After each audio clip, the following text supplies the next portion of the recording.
Hi, Papaya. How are y'all doing? Hi, Possum. Hi, May. How are you doing? How are we all doing? Okay, this feels weird. I'm taking this. It feels weird. I'm taking this off. This feels weird. I'm taking this. I'm taking that hoodie off. That feels bizarre. It feels weird. It feels wrong. But how are we? Hi, Kimmy. It's time for gay. It's time for gay while you are doing art. You should be doing art at least. Hello there. May I ask why you're sleeping on the floor? Hi, Kimmy. Hello. Why are you on the floor? Why are you on the floor? Hmm? You and I would like to know why you're on the floor. But welcome in. We're back. We're back with some more Blackberry Honey. Last time, um, last time,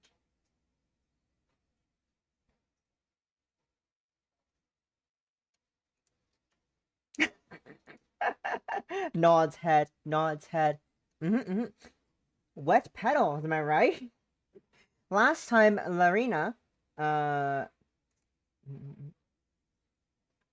last time, let's see, last time we, actually, last time we learned a bit, we got closer, we learned a bit more about, Taohua. We learned she knows how to play the violin, and that she has a violin that's really precious and really old, and really expensive, and that's her baby. And, we learned and properly met, two lovely individuals who I forgot the names of. We'll probably get their names again later. Seeing as they have a full character portrait, therefore they're important to the story, as opposed to the other maids who don't have character portraits. They don't have full body sprites. They have only portraits. And also, Lorina was invited over to Taohua's room to see the cat. She went over to see the cat, the lovely black cat. Theodore and Emily is her name. There we go. Theodora and Emily. And then we return back to the manor, and Taohua helped Lorina pour and warm up the water for a nice hot bath, nice hot / warm bath. And we just finished bathing. Lorina just finished her bath, and you can see right here. And we're now in Taohua's room. Yeah, I'm excited for more Blackberry Honey. There's only one bed, so let's find out what's happening. Let's find out what they're gonna do with the one bed. The bed shortage. And also my really bad English accents. That evening found that evening found Lorina in Taohua's room, sitting by her side on a bed. I'm tapped into the game, tapped into the funky school like an idiot. For space. They had nothing. Another woman spoke about what happened earlier. Lorina had tried on multiple occasions, but the words failed her. She couldn't. It was painfully embarrassing. But just because Lorina wasn't talking about it, that didn't mean she wasn't thinking about it.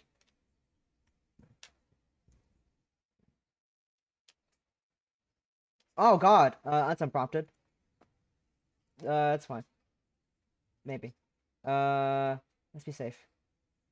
Let's be safe. Better safe than sorry. Better safe than sorry.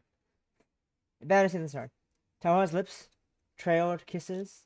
Oh yeah, and then they had a passionate kiss session. I forgot they kissed her there a lot. I forgot they fucking made the fuck out. Good for them. Good for them. Taohua's lips trailing kisses against her bare skin. Taohua's tongue inside her mouth.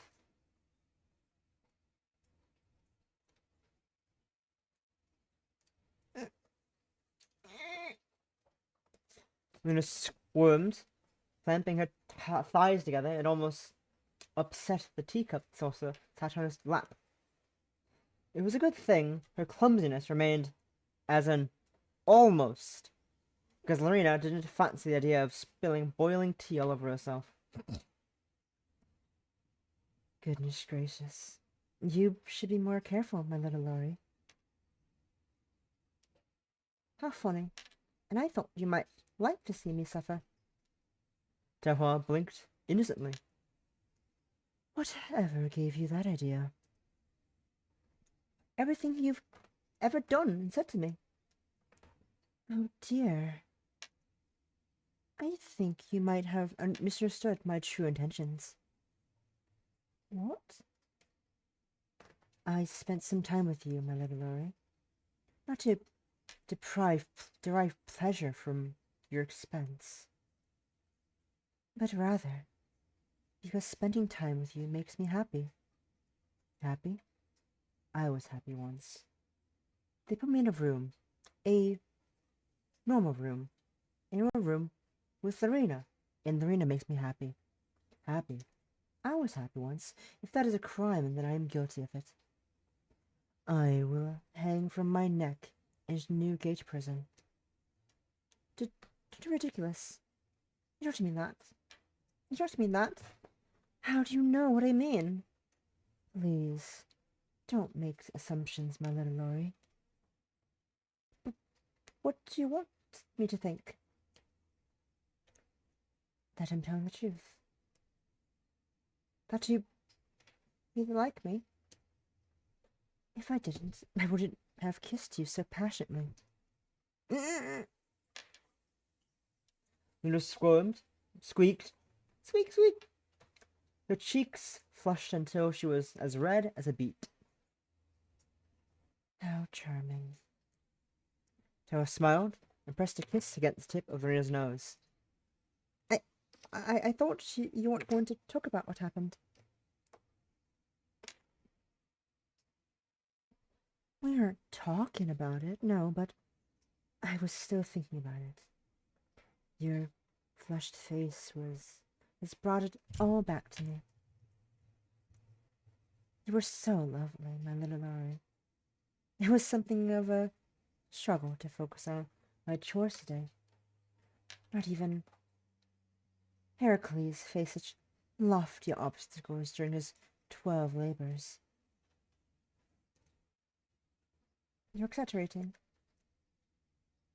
Maybe. Maybe not. Or as a wise inventor once said, maybe? Or maybe not. Luna dipped her head, and breathed slowly, in and out. She had to calm herself, calm her heart. Jace? Maybe? Or maybe not. The air was infused with the scent of rose-hip tea. It was a soothing, balmy aroma that made Lorina think of the flower gardens. In a heightened state of self-consciousness, Lorina found herself examining the cup and saucer on her lap into more detail than it warranted. She just needed something to focus on, beyond self-indulgent memories of Taohua's mouth and lips and tongue. The teacup was a good distraction, if any. The cup was chipped about the rim and significantly more battered than the table where Lady Leonard used to serve her guests. Even so, the cup was made of china. It was probably been quite expensive once upon a time. The light blue design, with twigs and leaves snaking about the circumference, attested as much. It had been crafted by the fingers of an artisan, though they must have been long dead by now.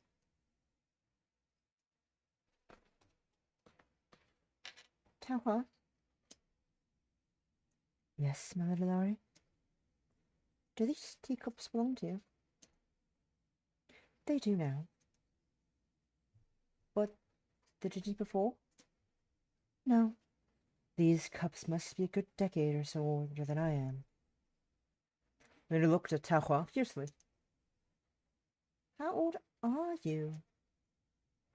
Not quite as old as the earth, but older than a newborn babe.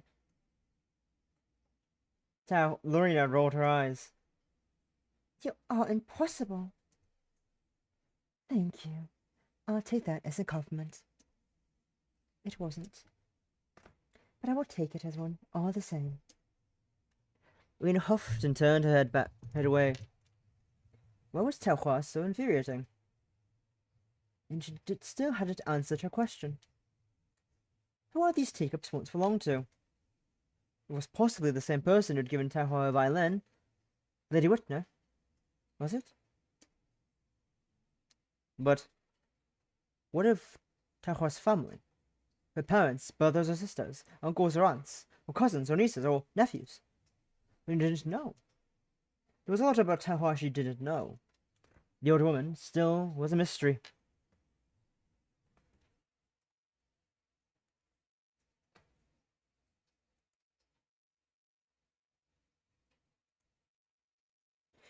If spending time with Taohua that day had been like a dream, as if...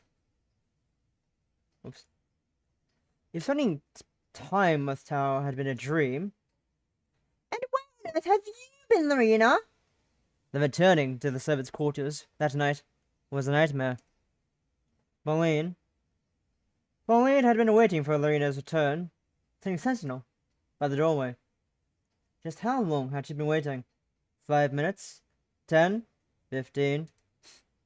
Pauline's back was suspiciously rigid, and her teeth were clenched together like she was in the latter stages of rigor mortis. What's wrong? What's wrong? You have the gall to ask me what's wrong after what you did today? Having no shame? Please lie to me. I seem to have forgotten. Oh, so you forgot about it, did you? You forgot that you were supposed to help me beat the carpet in the West Wing hallway? Well, Lorina looked down at her shoes. She really had forgotten. It had been hard to think of anything else while lying in the bathtub with Taohua's fingers crossing hers. But thinking about that was embarrassing. Lorina blushed. I see you're ashamed of your conduct as well, at least, but it isn't good enough. We maids are supposed to work as a team.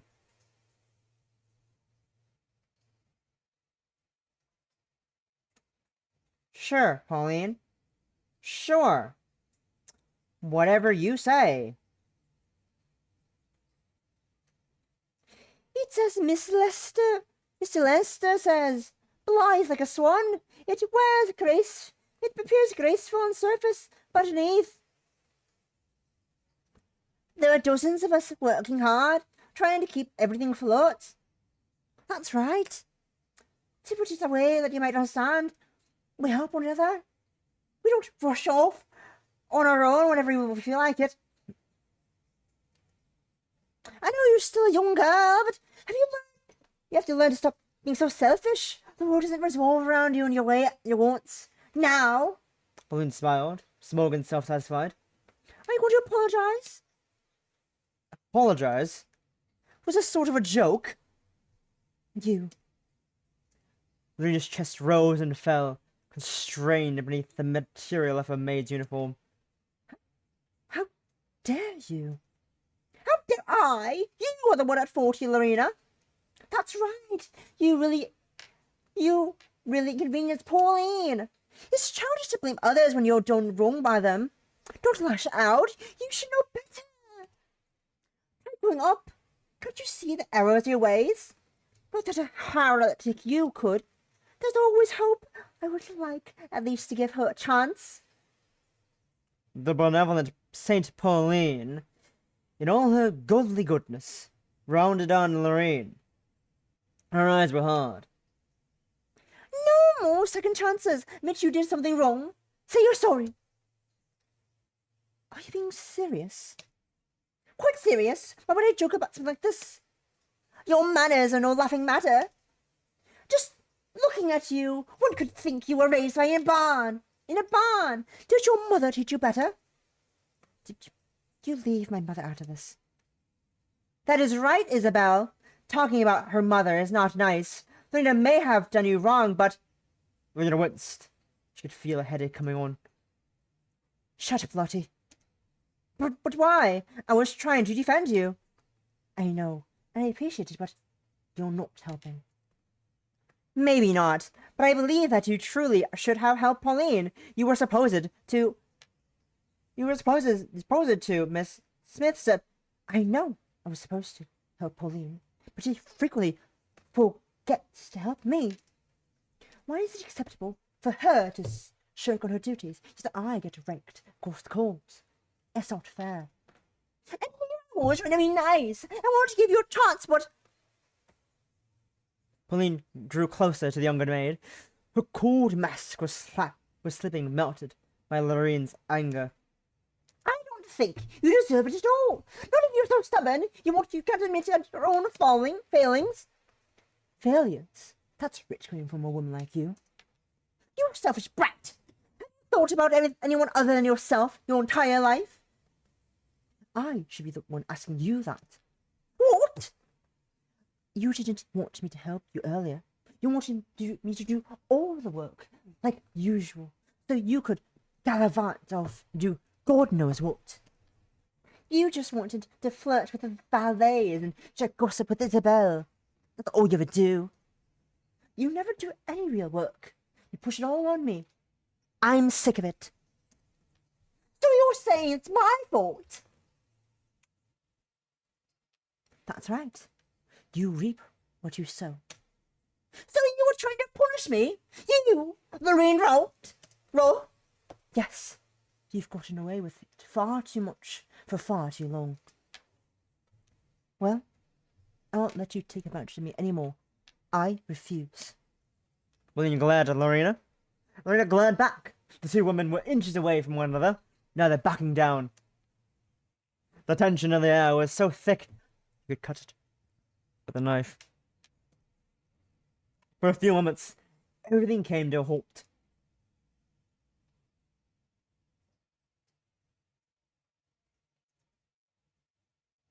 And then, all of a sudden, you shameless hussy! You dare to speak up to your elder like that? There was a loud crack. Lorina's head was snapped roughly to one side. A sharp, stinging pain flared up in her right cheek. The younger maid gasped, her breathing ragged, took an easy step or two backwards, pressing her fingers gingerly across the flushed skin. Lorina slapped her. The older maid had really slapped her.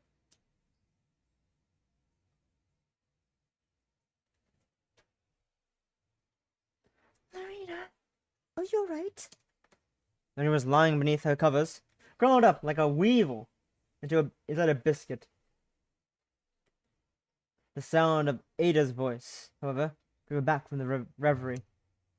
The young maid turned, thin sheet sliding off her body, and glancing at her friend. It was difficult to pick out Ada's individual features in the gloom, but Lorina could just about see the furrow of her eyebrow, the downward curve of her lips. She looked worried. I'm fine. You should go to sleep, Ada. I know I should sleep, but, it's so windy outside and I was worried about you. Why are you worried about me?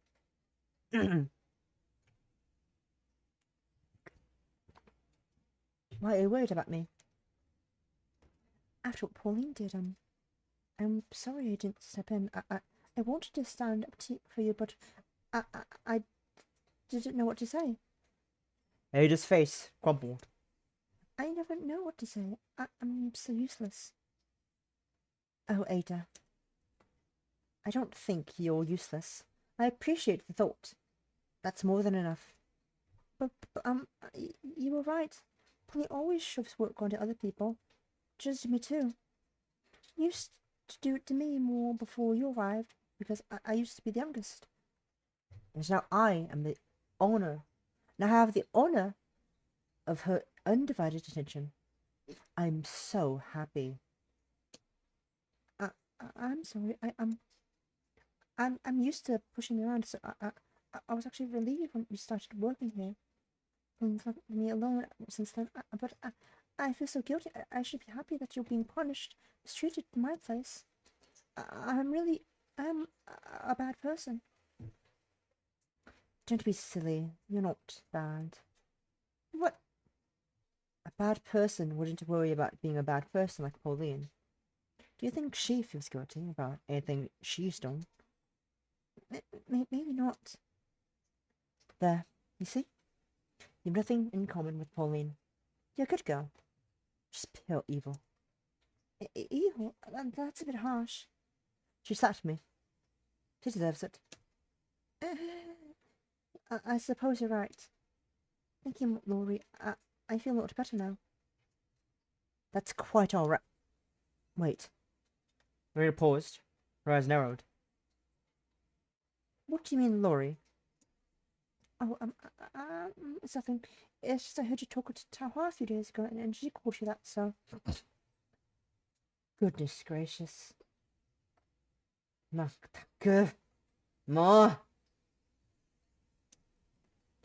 Lorina sighed. Laurie. Was that to be her new nickname? It wasn't as though she didn't like it, but... All of a sudden, a raspy loud cough forced its way from Ada's throat. It wasn't particularly loud, but Lorina hadn't expected it, and it made her jump out of her all the same.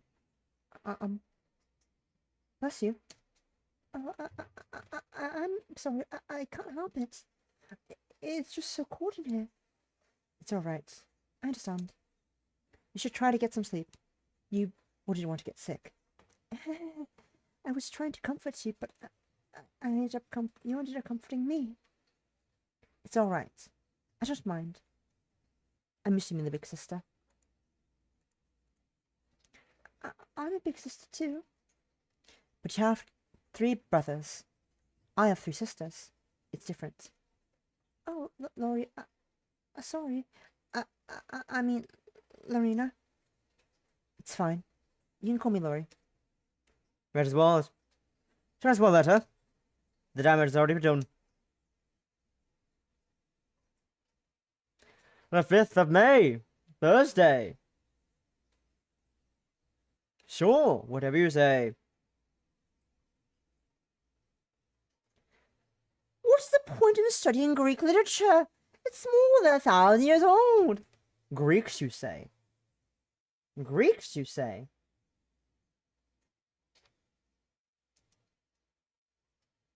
It's old, yes, but there is a reason why it has endured for such a long time. That is a testament to its continued value.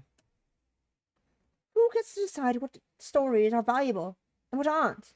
Retort men in universities? Quite. We must learn from our elders and better. I'm sick of my elders and betters being older men in universities, or even older men in togas who are already dead. These older men in togas, as you termed them, were integral in shaping our current literary canon. Then we should make a new canon. Why do we ever... We should make a new canon. Why do we ever... Why do we never study anything written by women? There are few great works written by women. That is simply how it is. It's completely subjective. The worth of Greek literature is by no means subjective. Now stop this mad nonsense. You need to take your studies seriously. Lady Constance scowled. I'm tired of this. Maid? Yes? What are you doing climbing by the door? Give me my tea. Right away, miss. Lorina bowed her head and crossed the carpet with a few neat steps. She placed the mug of herbal tea on the desk by Lady Constance's side. Herbal tea was supposed to be good for cleaning in the senses and curing colds. It was something Lady Constance had requested specifically. Apparently, after the sudden chill during the last few nights, she'd been feeling somewhat lightheaded, and testament of that, her nose was sniffling. She had up to pause several times during her lessons that morning to dab at her nostrils with her handkerchief, which further added to her bad mood. Not that Lady Constance, needed the fires of her ember. Fires of her foul temper stroked further. But when she was supposed to be studying, not when she was supposed to be studying the Greek classics. I suppose you are good at anything. You are good for something after all. Lady Constance took the drink without a word of thanks, as was her wont, and took a small sip. Let the flavour of the tea leaves dissolve across her tongue for a few seconds, shivering at the sudden warmth before she swallowed. I suppose I was satisfactory. Dear God, talking this high pitch with an accent is difficult. It was hard. It was high praise indeed coming from Lady Constance. Lorina was relieved. Now that you have your beverage, perhaps you will stop complaining and return to your studies. If Miss Ingrid thought that, she clearly didn't have a good grasp of Lady Constance's character. Asking a young girl to stop complaining was like asking the tide to stop turning. I just don't see the point in reading this nonsense. Lady Constance glanced at her copy of Homer's The Odyssey with undisguised dislike. Possum, it was actually the Odyssey. It is literally epic mentioned.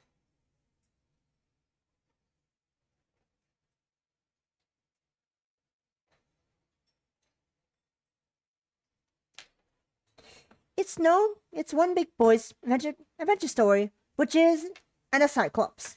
Give him sirens and a cyclops. Give him harpies and chimeras. And killing people who look at your wife twice. What a lot of rubbish. How am I supposed to take any of this seriously? You should appreciate the lyricism of the prose, the translation by yes, Pope. I'm not very fond of him. As I have already told you, miss, I'm uninterested in your opinions.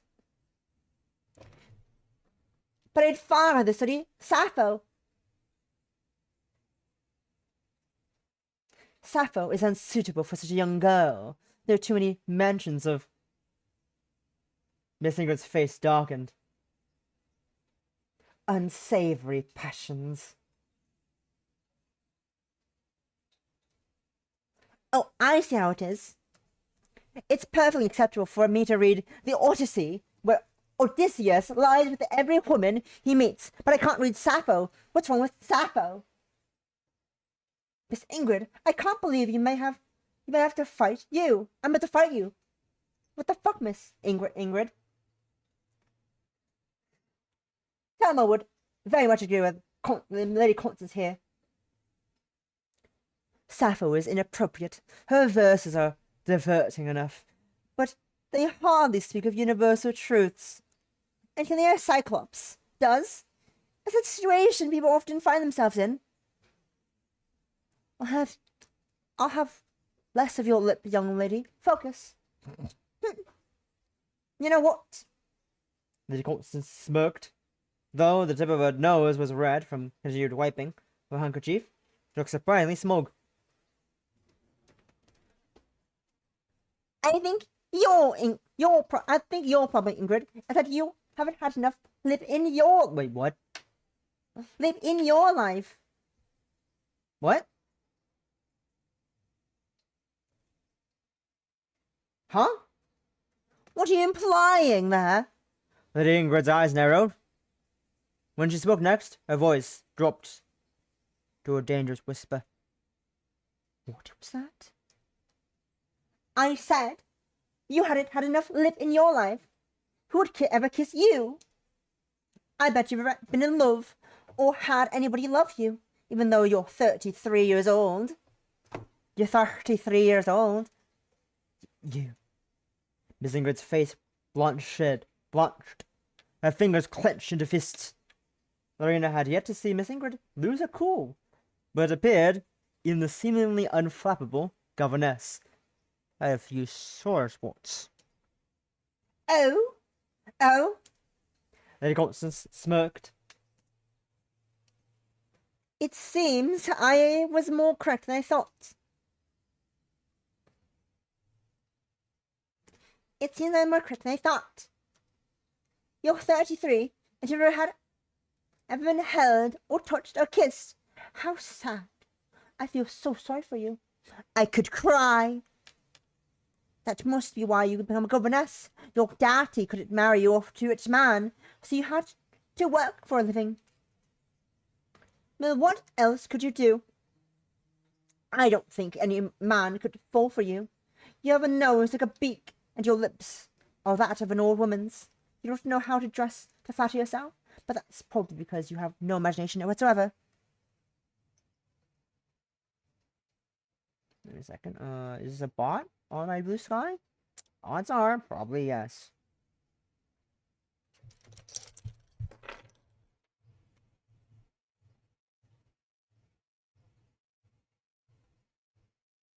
The answer is yes. How do I get rid of that? How's that? Where's that feature? Where's that feature? Not that one.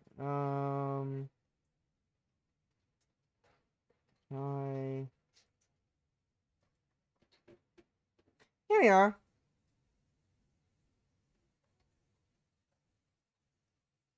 Boop.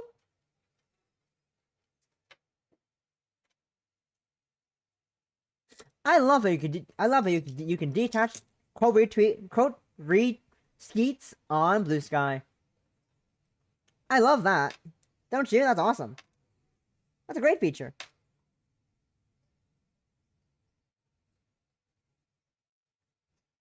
Hell yeah. Thumbs up. Fuck this person. Fucking bots. Goddamn bots everywhere. Hate them. Fucking hate them.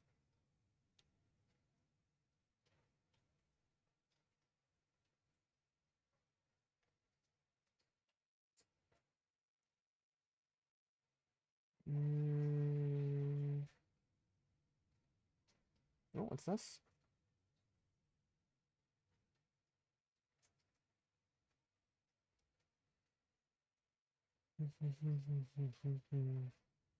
Okay, so we're good. We're good. Just need to make sure I sort everything out. We're good.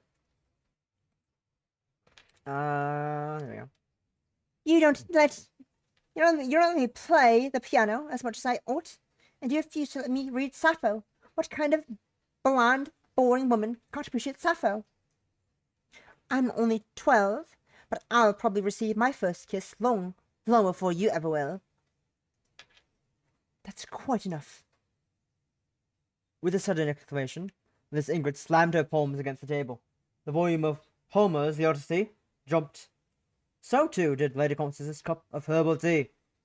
Some of the light brown liquid split over the rim of the cup. A small stain of sweet-smelling tea began to form on the opened pages of Homer's great epic. But Miss Ingrid, in an uncharacteristic peak of frenzy, didn't even realize. You are only a child. You have no right to talk to me like that. You're only a child. You're right to talk to me like that. And Constance remained unmoved. She looked at Miss Ingrid, her eyes large and unblinking. It only hurts because it's true. Isn't that right? How could you? Very easily. My father owns land, and my great-great-grandfather was the Earl of Wessex. My family is a noble one with a long history, dating back to the reign of Edward III. Oh my! How could such a noble family procure a miserable spinster like yourself? They really have declined over the years. Miss Ingrid's face darkened. I'm not getting paid nearly enough to deal with your antics. Then leave. Nothing stopping you. I don't see why I should be influenced with your company. Because no man will marry you. Miss Ingrid inhaled deeply. Her chest rose and fell. Then, with a sudden exclamation, the rumors were right. You really are unteachable. She stormed out of the drawing room. That was a lot easier than I thought it could be. Lady Constance ran a hand through her blonde hair and slipped a few loose strands behind her right ear, right shoulder. Then also her ear, but mainly her shoulder, because it's behind her back already. With a thin smile, she picked up her cup of tea once more, brought it to her lips. That's a win for the gays. That's a win for the gays. Anyways, the next day.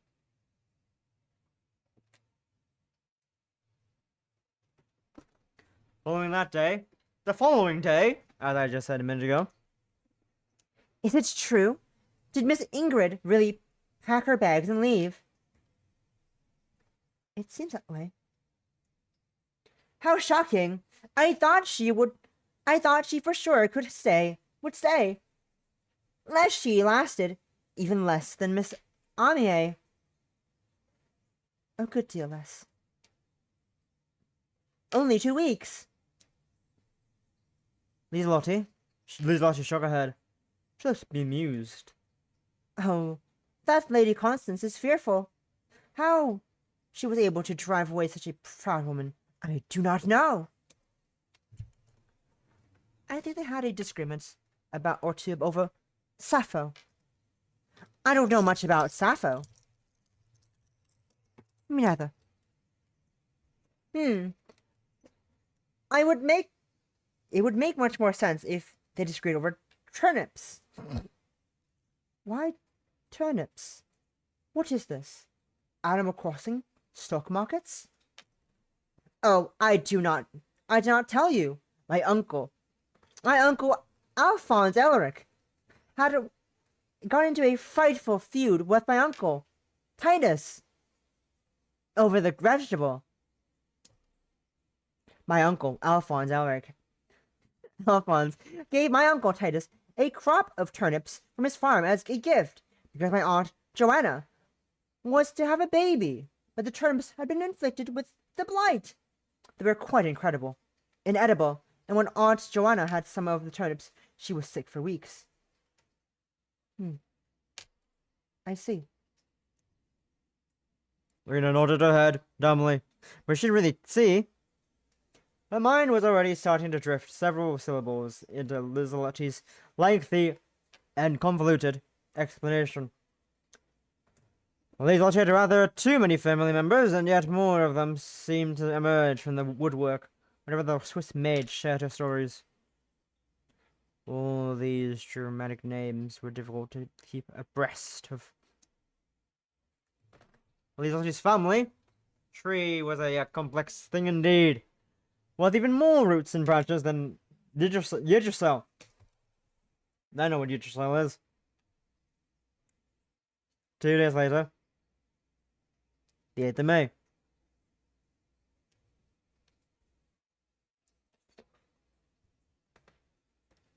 Lorina made her way to the post office when the Sunday service finished that week. She accepted a letter from her mother in haze, crumpled it in her hand. She's afraid of opening it. She couldn't remember what she had written in the previous letter, but her relationship with Taohua had progressed quite even further since then. What was she to do? Was there anything she could do?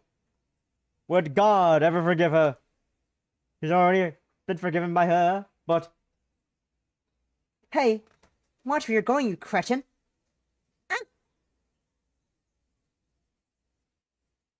Oh. Lorina staggered backwards, holding her hand in one head. Holding her hand in her head. She recognized that voice, though she wasn't overly familiar with it. It was the blonde girl with the impressive ringlets. Theodora's sister. What was her name again? Amelie? Emmeline? Evangeline? Evangeline? Ermengarand? What was her name again? Amelie? Evangelia? Ermengarde? Evelyn? Eve? We'll never know.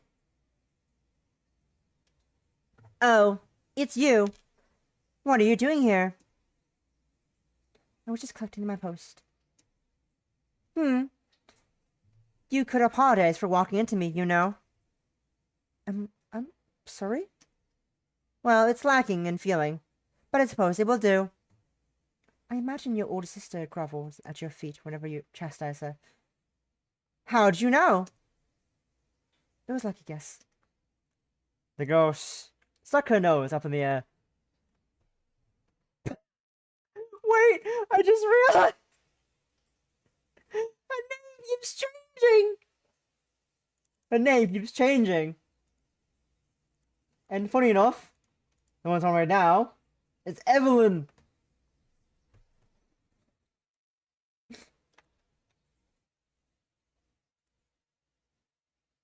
Give me a second.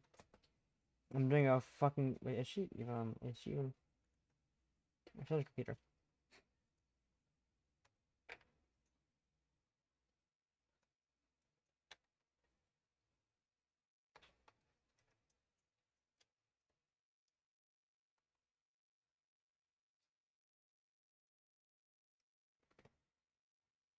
Anyways. Anyway. Anyway. I suppose my big sister is rather predictable if you were able to glean that much information from a single encounter. It's impressive that you can understand the very depths of her soul, but you cannot remember my name.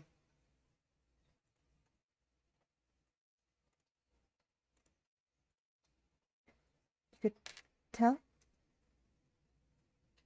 Was this girl clairvoyant? Elizabeth! It's almost painfully obvious. You keep glancing to your left. That's what people do when they're trying to remember something they've forgotten. Is that really true? Edith. My big sister told me. And do you believe her?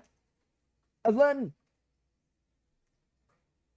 Not generally, but she can be quite perceptive. She has good eyes. I suppose one would need good eyes to repair violence. Emily! Quite so. Quite so.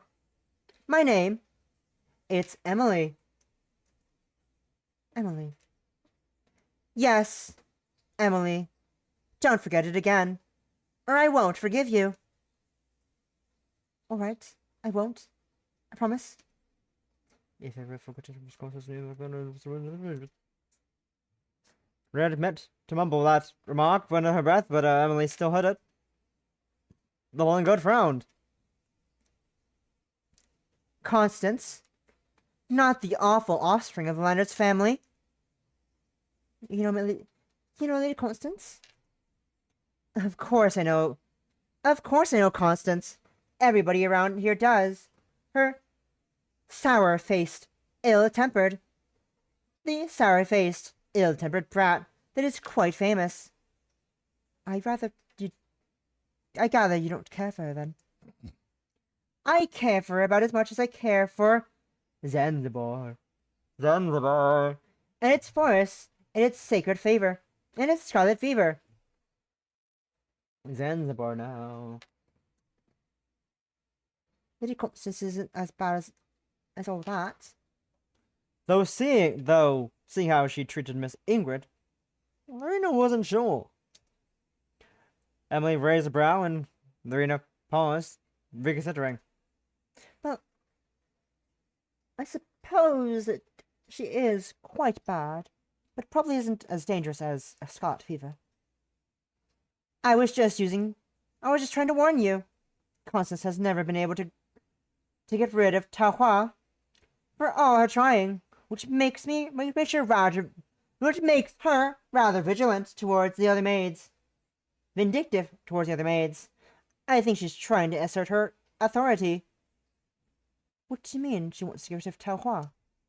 Oh, didn't you know? No. From what I've gathered, Constance has always hated Taohua. She'd been trying to get rid of Taohua fired since she was old enough to talk, with limited success. Though she can drive her governess away in droves, Taohua has clung on for more than 10 years. She's incredibly crafty. Governesses? Lorina frowned. Do you know about Miss Ingrid? It's not just me. Everybody in Ellesmere knows about Miss Ingrid, and Miss Amier, and Miss Lillian, and Miss Catherine, and Miss Penelope, and Miss Ariane. I was just thinking that you look like the sort of person who would enjoy one of our fairy kiss chillers. Adrian's awesome. Penelope, Penelope, and Miss Ariane. But Miss Ingrid was only dismissed a few days ago. Maybe so, but it's painfully obvious when yet another governess is drummed out of the Bly in disgrace. They stop showing up to St. Mary's every Sunday, you see. Oh dear, what a shame. Ah, I see. Lady Constance's foul temper was mostly kept in check, as she ventured beyond the walls of Bly, but the consequences of her actions were immediately apparent to those in the nearby village. Idly, Lorina wondered if the congregation of St. Mary's placed bets on how long Lady Constance's governess would last. Then again, maybe not. Gunley was elaborate. Gunley was a very Christian. Ellesmere is a small village. People like gossiping. There's little else to gossip about around here, save Constance's new governesses. And Taohua, of course. What do you mean? Taohua is every bit as famous, if not more so, than the Leonard family themselves.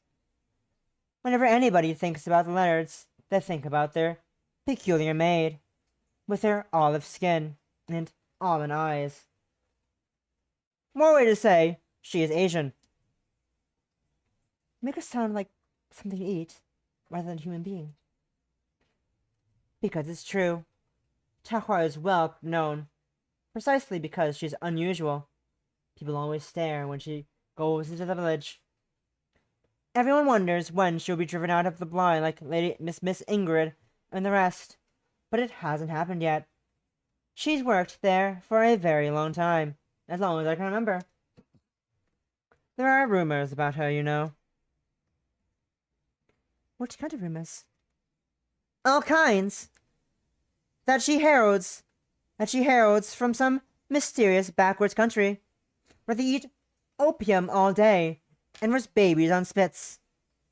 I've heard children whisper that she's a witch, and the children aren't the only ones who believe that tall tale.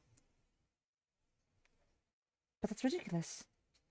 I know, it's ridiculous. Absolutely ridiculous. But Taohua does herself no favors by acting so aloof.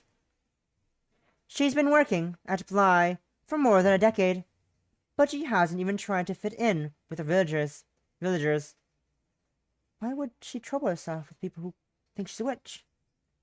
If she was more genial, then they wouldn't say so many harsh things. People are afraid of the unknown.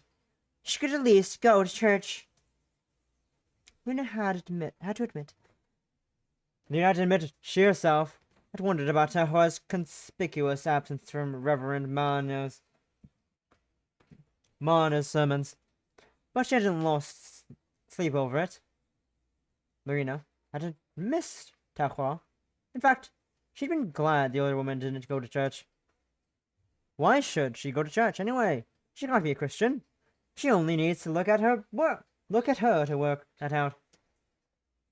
That was what Lorina had thought. But not anymore. Still. Well, I have 3 messages. 1 from her, 2 from the other dude. It's right.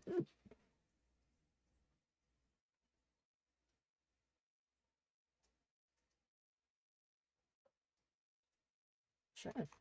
Give me a second. I need to grab someone's address to send to someone to send something to someone. I grab someone's address to send something to someone. I have someone send it to someone. Someone to give to someone. They send something to someone.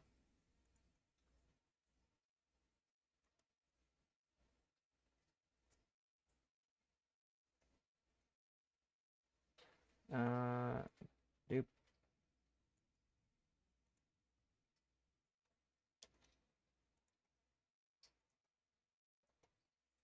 I'm just gonna spoiler tag this so we don't have to look at this.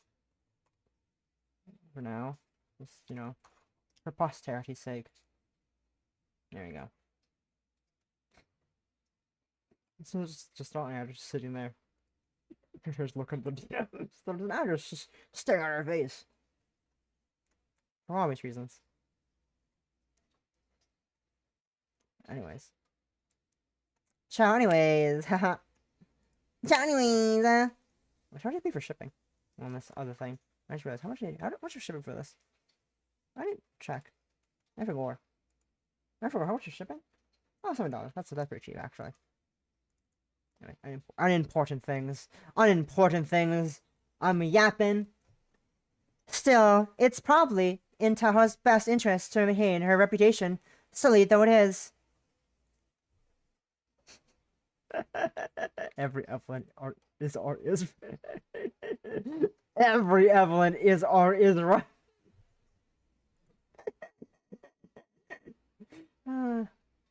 Is right. Why? People are afraid of the unknown, but they're also drawn to it. They like the mystery. Why else is the Orient Express so fashionable? No. Is run. Is R. Nothing else, nothing more, nothing less. You see. You say indeed. Thank you very much. Thank you very much. Lady Leonard has had a lot of expensive ornaments from overseas. She displays them in the parlor for her guests. And it's much the same with Taohua. She has a curiosity, something pretty to put on display. How do you know about all this? Because my big sister is the only friend Taohua has in this village. Though I doubt you could call them friends. They only interact over Taohua's violin. And Taohua told his sister all this? You forget. My big sister has known Taohua for more than a decade. Taohua doesn't say these things outright, but they can be guessed easily. I'm not an idiot, you know. I never said you were. Good. Good. Emily turned her nose up in the air dismissively. She was, they realized, not a girl who was being questioned well. She was probably accustomed to her older sister accepting everything she said in the unblemished truth. Holier, even, than the word of God. Why else would Lady Leonard continue to employ Taohua, despite Constance's continued attempts to get her fired? It must be her value as a novelty item. I can think of no other reason. But if so, why did she not keep Miss Amier? Though maybe Miss Amier left by her own accord. Well, not right. Of course I'm right. Ask Taha yourself. She's probably ashamed of it, but who wouldn't be? I'd be ashamed too, if I made my living as a human doll.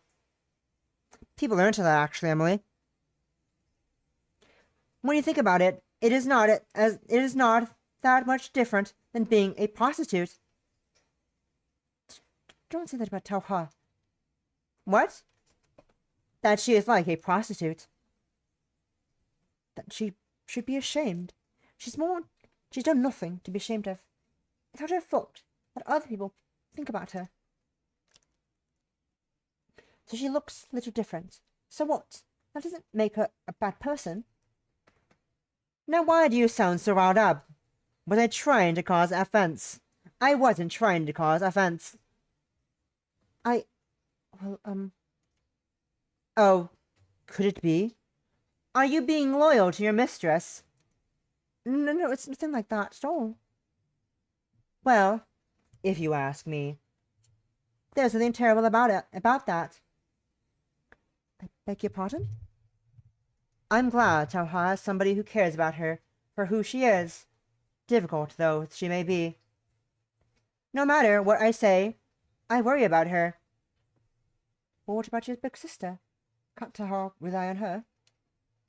I suppose. But my big sister isn't the best confidant. It sounds like Tahoe has a confidant of her, has confided in her a lot. Not very much. I'm reading between the lines. Big sister hasn't picked up on the finer details.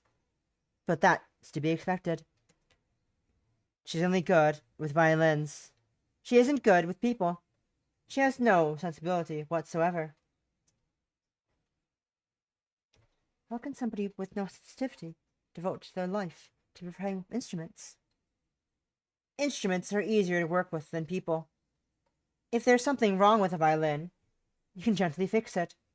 That's not always the case when you're dealing with fellow human beings.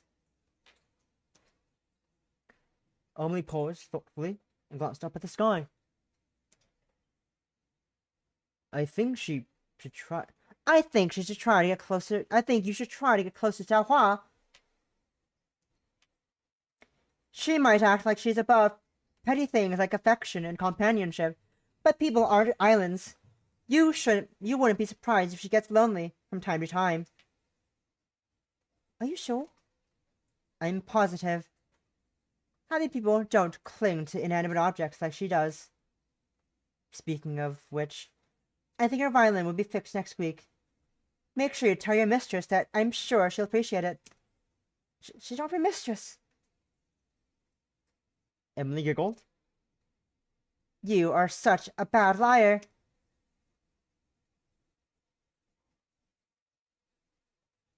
Oh, you have news about my violin? Yes, I happened to run into Emily in the village. I happened to run into Emily in the village, and she said that it would be finished next week. Well, that is wonderful news. Taohua smiled, and Lorina found herself smiling alongside her. It was hard for Lorina to not share in Taohua's happiness, though naturally the violin meant a good deal less to her. Lorina was sitting on the edge of Taohua's bed, like she does so often did. The older woman, meanwhile, was examining her own reflection in the mirror by her bedside. Lorina observed her quite silently for a few moments before she broached the question. What are you doing? Just checking. What? Is your hair starting to turn grey? Are you so cruel? Oh, you are so cruel. I was actually thinking that I should tidy myself up. Tidy myself up, my rude little Lori. My hair looks like a bird's nest. Looks fine to me.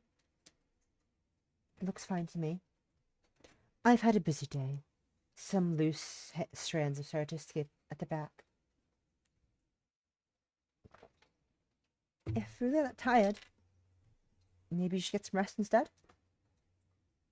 I couldn't possibly. Why not?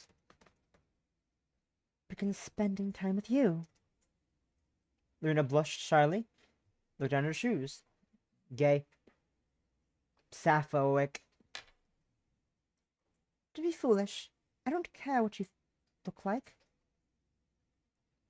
You should say that. You would say that, my little Lori. You don't you don't take proper care of your own hair either. What precisely is wrong with my hair? There's nothing wrong with it, per se. But it is rather unruly. Excuse me? You know, I've wondered this for a while, my little Lori. But why is your hair so short? Lorina pinched a strand of her hair between her thumbs and forefinger and gave it a squeeze. Is it a problem? No, not the slightest. But you have to admit it's quite an unusual style for a young lady. Effie's hair is shorter. And she is the most unusual maid I've ever met. And Pauline's? Remember, my little Lori? I did specify young.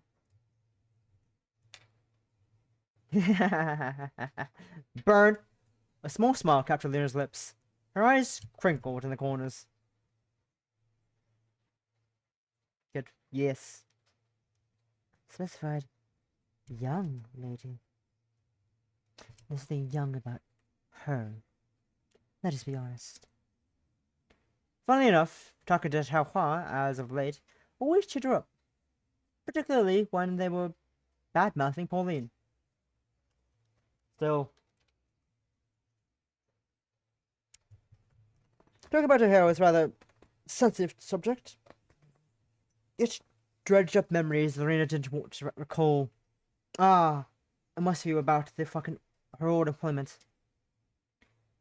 She only had a small sigh escaped her lips. I've had long hair ever since my childhood. I just felt like changing it. Really?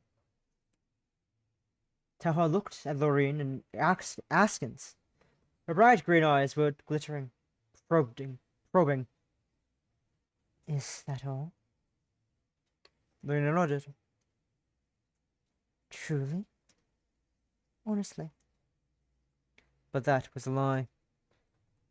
And for once, Lorina almost wanted to talk about it. Almost. She had spoken to precisely precious few people about the incident, other than her own family. They had been supportive of her in their own ways. Even Mary, who'd chastised Lorina for not taking advantage of the situation. Lorina had forgiven Mary, though she was just a silly young girl. The Pickerings, however, had been nearly as understanding. They had offered Lorina no support or sympathy. Instead, they had scolded her and labelled her an opportunistic strumpet. But that wasn't true. At least Lorina didn't want to think it was true. That wasn't how she saw it. What about Taohua? What is it, Lori? Do you have something you want to share with me? I was thinking, this is hypothetical. This is a hypothetical situation. You understand? Ah, yes. What ifs? Beloved by all, from businessmen investing in the stock market to young children with grand dreams of being princes and princesses. I'm rather fond of them myself. What kind of things do we what if about? Strangulating Lady Constance mostly. How terrible! I jest. Partially. So, what manner of things are you what-ifing about, my little Lori? Well, say for instance, there was a man. Toa's nose wrinkled. Oh dear, I don't like the direction this what-if is going in already. Me neither, but that's where it begins. Then we can be in there if we must. Thank you, He was a wealthy man. He's a noble. His parents opened an estate much like Bly. He was to inherit it. His parents were keen on him to marry a noble woman, so they would have noble children, as you do. As is life. What then? The family employed a new maid. Just a regular housemaid. She wasn't very important, really. There was nothing special about her. Everything about her was average. I'm sure she wasn't so very average. She was. Just plain and remarkable in absolutely every way. But she didn't mind that. She would have preferred it. Preferred if she could just have worked silently, out of sight and out of mind. But, like all good maids should do, but he had different ideas. Oh, Laurie. He was fond of the maid for some reason. Overly fond, in fact. Maybe it was because she was young and naive and easy to manipulate, but he would often interrupt her while she was at work and instigate conversation.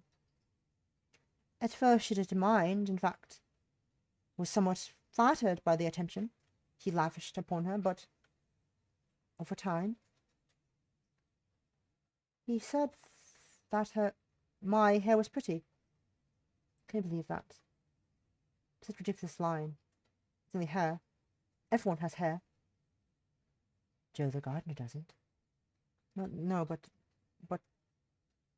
I wish he hadn't paid me such compliments.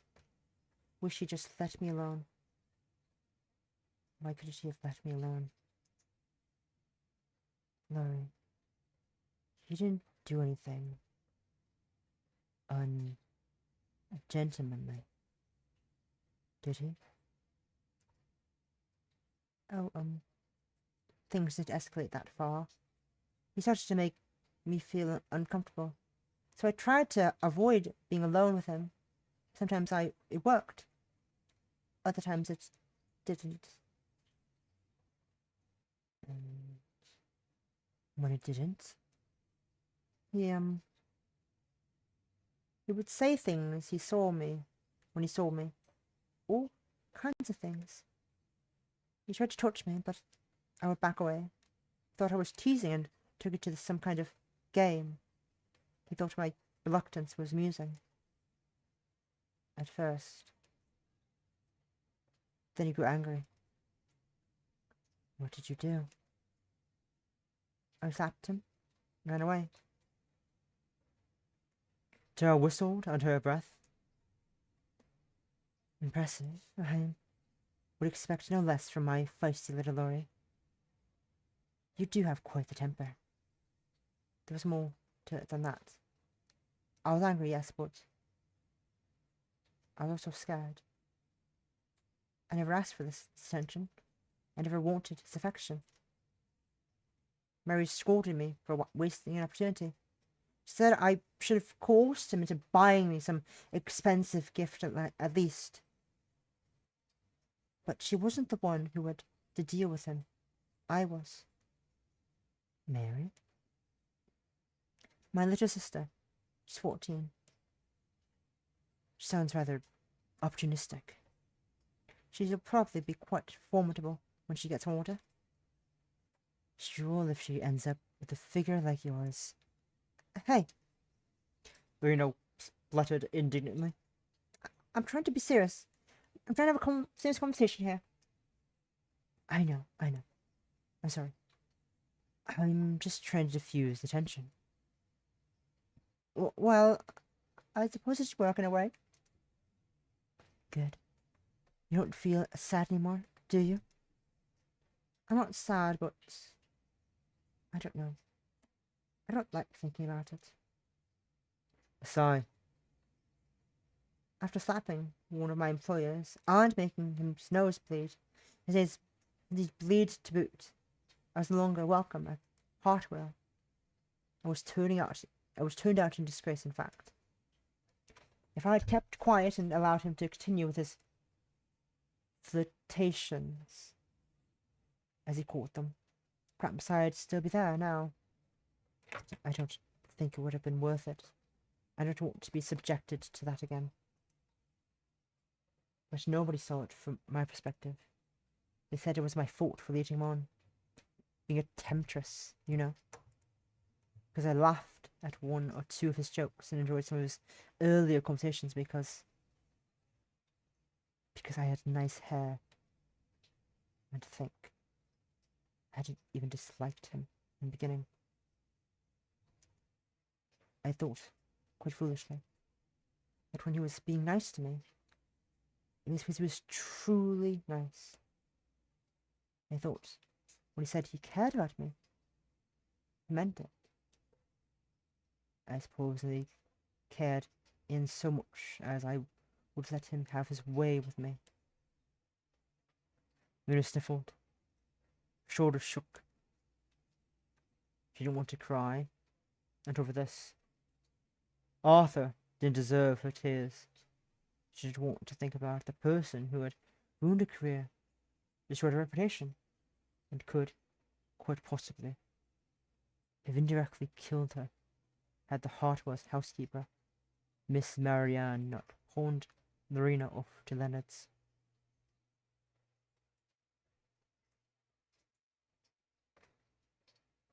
It'll be all right.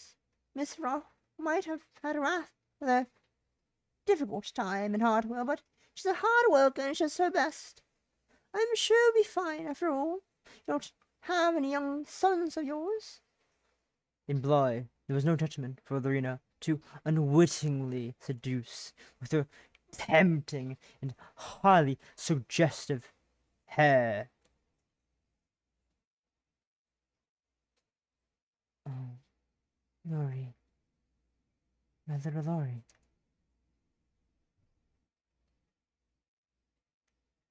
With a sniffle, Lorina let her head rest against Taohua's shoulder. Taohua held her obligingly. Her eyes were soft and gentle. If it's any consolation, I wouldn't blame the maid in your short story for what happened. She committed no crime, other than perhaps being criminally adorable. Adorable? Indeed. I have no idea who this maid is, but I'm sure she's very beautiful. Even after she cuts her own hair. Taohua smiled, coiling a strand of Lorina's fair, brown hair about her fingers. Quite inexpertly, might add. The ends are all uneven. Well, excuse me, I've never claimed to be a professional hairdresser. Well, fortunately for you, I have rather skilled fingers. And what does that mean? Ayo? Skilled fingers? Ayo? It means, if I may be so bold, I would rather like to tend to your hair for you, my little Lori. I feel like you don't care for it as much as you should. Well, all right, if you want to play with my hair. I have no objections. Good. This is why you date a musician. But date a pianist. They have great finger I was skills. just thinking that you look like the sort Be a of person flutist. who would They have enjoy great one of our fairy kiss fingering chillers. techniques. Taohua giggled and pressed a kiss against the side of Lorina's cheek. I do love spoiling my pets. The 10th of May, Tuesday. It's Tuesday, innit? It's Tuesday. Following Miss Ingrid's sudden departure the previous week, Lady Constance was once more without a governess, while Lady Leonard posted an advertisement for a new governess in all of Shropshire newspapers. Lady Constance whiled away her time in the drawing room, playing the piano, or flipping through her well-worn volumes of Sappho. Lady Constance, despite being a member of the upper echelon society, had few interests in life beyond the piano and Sappho. Lorina knew Lady Constance was fond of the instruments, but she hadn't realized how proficient she was when it was until one Tuesday morning. Lorina had been busy dusting the ornaments that lined one of the many luxuriant hallways in Bly when she heard the soft, plaintive strains of a piano melody drifting through the hall. Okay, I'm gonna quickly go Love dream. And if we could go bio break, I'll be back in a hot minute. Be right back. You can look at the lovely, lovely Lorina in the background.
Listen here, you little shit.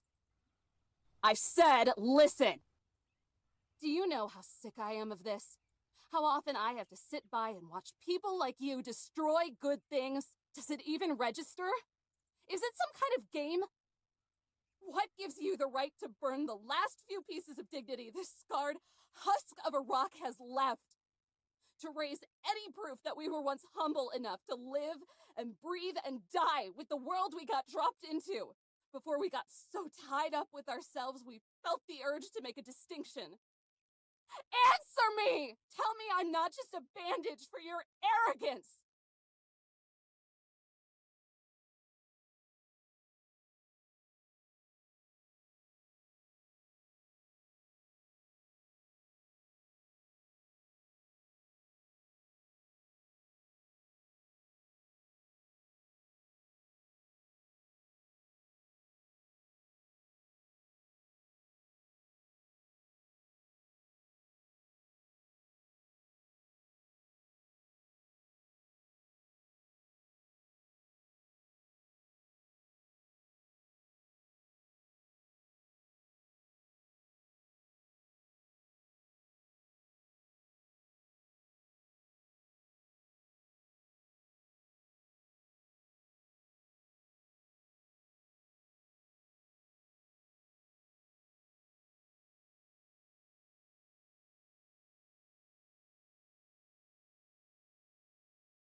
I felt like I didn't want it to end. All of it. The CosCon, being here on the hill, being with the four of you. It's what I'd been hoping for so long. You guys don't even know. It's the most right I've felt in years. Just being together, chatting, laughing. I've missed it all so much. All of you. And I don't want things to go back to how they have been, where we never talk to each other. I want things to be like they were. No, not just that. I want to make new memories with you all. I want to pick up where we left off. If you all want that too.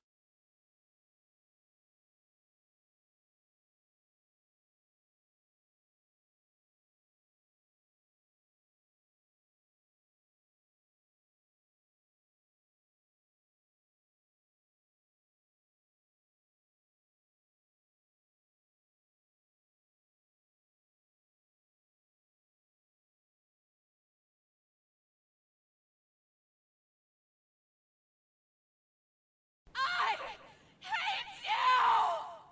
I hope you burn to the ground! You!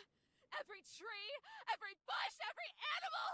I hope there's nothing left! And you know what, Yosemite? I hope no one remembers. Not you, or the wretched part that spawned your useless life! Until you're sick of it and then some. Ass. Get out of my life! You think I want you and the rest of you freaks here? You're all pathetic! Hypocrite! Self-righteous hypocrite! Just die already!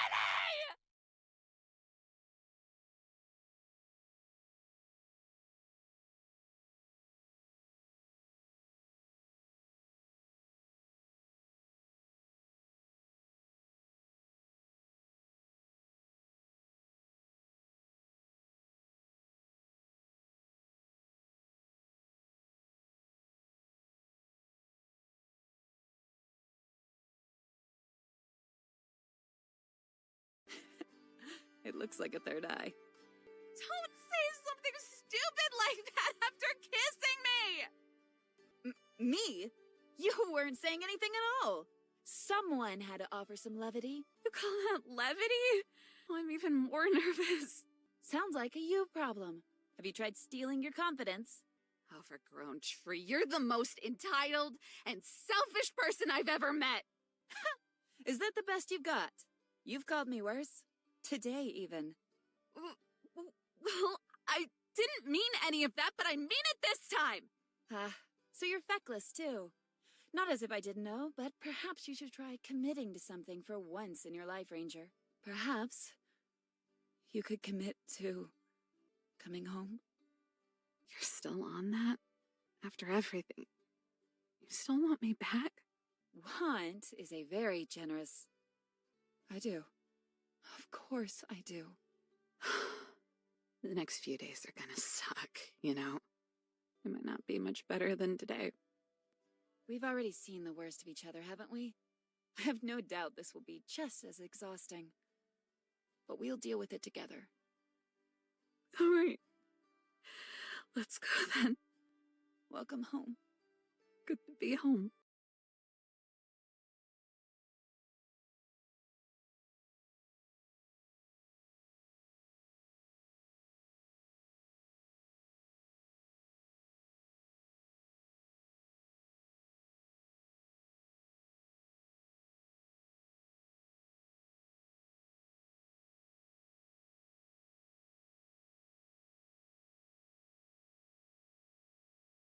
I am so sorry. I'll make you a replacement right away. Just give me 1 second and I'll have that ready for you. Wait, I should clean this up before it dries and starts to go bad. I'm really sorry. This is such an embarrassment. Oh, it's fine. I'm not in a hurry. All right, here's your drink. Again. I'm very sorry. I Oh, see you're it's having your first time fun. here, isn't it? Oh, I hope it doesn't leave a bad impression. I see you guys are having fun there. I also realized I've got to change the audio thing so you'll be singing in silence like the whole time. I've got to have the game capture. I've got to have the stream capture the sound of the game. Whoopsies. I'm an idiot. Anyways, that would explain where you're throwing things to fill the silence of nothing. I forgot to make it chapter game audio. Whoops. Anyway, pianos. Am I right?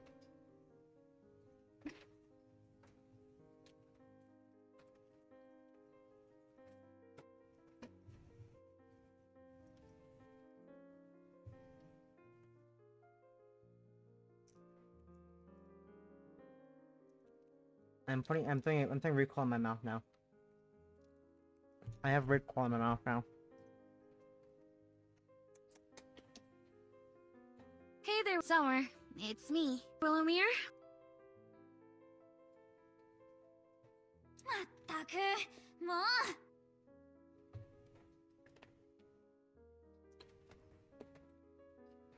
The melody was emanating from the drawing room, where Lady Constance took her lessons. The door was slightly ajar, for allowing Lorina to see a small slither of the room beyond. Maktaku, mo.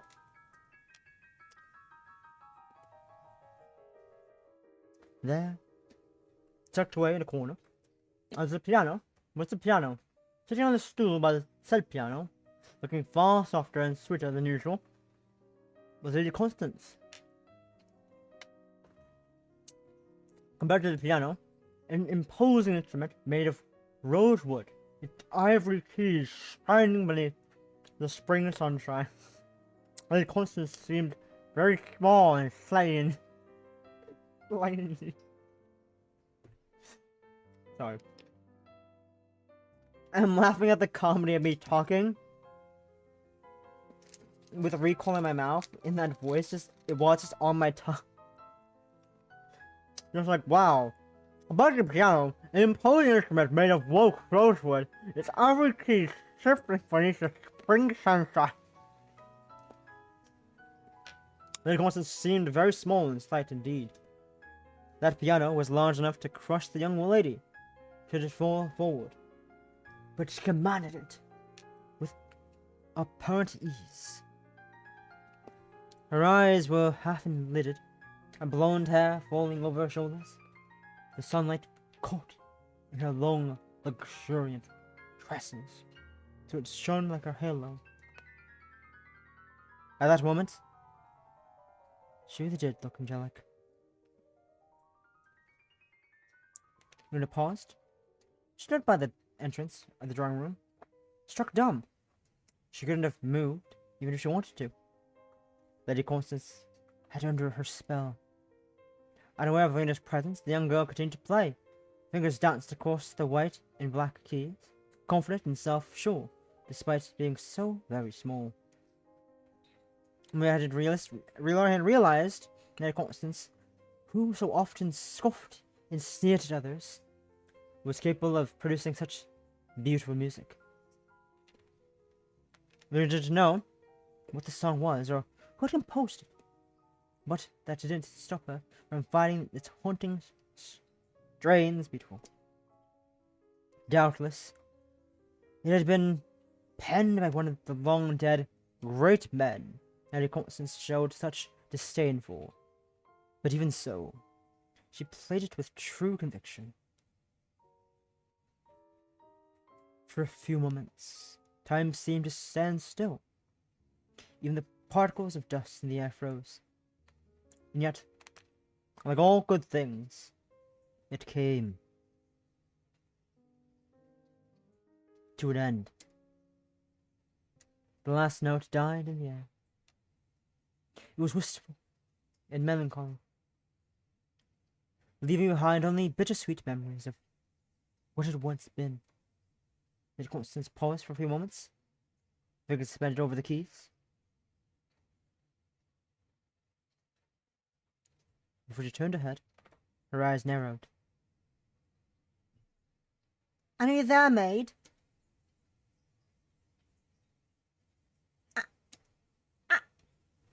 Lorina jumped. How had Lady Constance known? She'd been so very absorbed in music, it seemed she had lost the whole world behind her. But Lady Constance's 5 senses were sharper than Lorina's gave her credit for. Maybe it was because of her age. You know it's rude to eavesdrop on a lady when she is in the middle of rehearsal. So that had been her mere rehearsal, had it? What manner of music then could Lady Constance course with those ivory keys when she was playing the piece seriously? Lorina couldn't imagine it. Well, to just stand there, dithering. I don't want to have a conversation across the door frame. Oh, yes, of course. Lorina obediently opened the door to the drawing room and stepped inside. The minute Lorina entered the room, Lady Constance rounded on her, much more sullen and sulky than ever before. Why were you listening to me, maid? Oh, I'm not entirely sure. Good grief. For goodness sake! Lady Constance rolled her eyes. Even stupider than I thought. It's difficult to explain. I'd never heard you play the piano before, so I was curious. I didn't know you were so talented. I never asked for your empty praise. Oh, no, but I meant every single word. I don't care if you meant every single syllable. What is the praise of a maid worth? I bet you don't even know what that song was. So she had summoned Lorina to the piano part to assault her, was it? And I suppose that was her lot in life, being a mermaid. But after hearing Lady Constance produce such pure music from the piano, she had thought. What had she thought? Now she was face to face with the girl. Lorina wasn't quite sure. If I displeased you, miss, I apologize. You threw to me to eavesdrop. Lorina gave Lady Constance a small curtsy. If that's all, I'll make myself scarce. Wait. Pardon? I never said you could go. Lorina froze, fingers inches away from the door handle. She straightened her back, steeled her resolve, and glanced back at the young lady. What did she want now? It was... Leeds.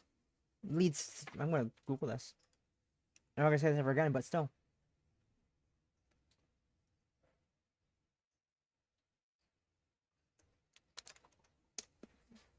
List. It was... List. I beg your pardon? I beg your pardon? The song I was playing. Liszt's Love Dream. Liszt's Love Dream. Miss Ariane taught me it. One of your previous governesses? Lorina had never met Miss Ariane Spence before, but she'd heard stories. According to Isolati, Miss Ariane had been the only governess Lady Constance had ever been able to tolerate. Did you, like Miss Ariane? Adrienne? Like her? What a foolish question. I loved her. Lorina stared. She couldn't help herself. She hadn't known Lady Constance to ever feel love. Lorina had assumed the young girl's heart was too withered for such intense emotions. But she'd been wrong. If Lady Constance couldn't feel love, the music she'd coaxed from the piano wouldn't have sounded so sweet, nor so sad. How long was Lady Adrienne your governess? Only 7 months. Only 7 months. Almost as long as Miss Armier, then. But Lady Constance hadn't liked Miss Ariane. Armier at all. If you liked her so much, why did you leave? If you liked her so much, why did you leave? Mother sent her away. But she's been struggling to find a governess you can get along with for more than a week. Why would she get rid of a governess you actually liked? I think that was the problem. I liked Miss Adrienne too much.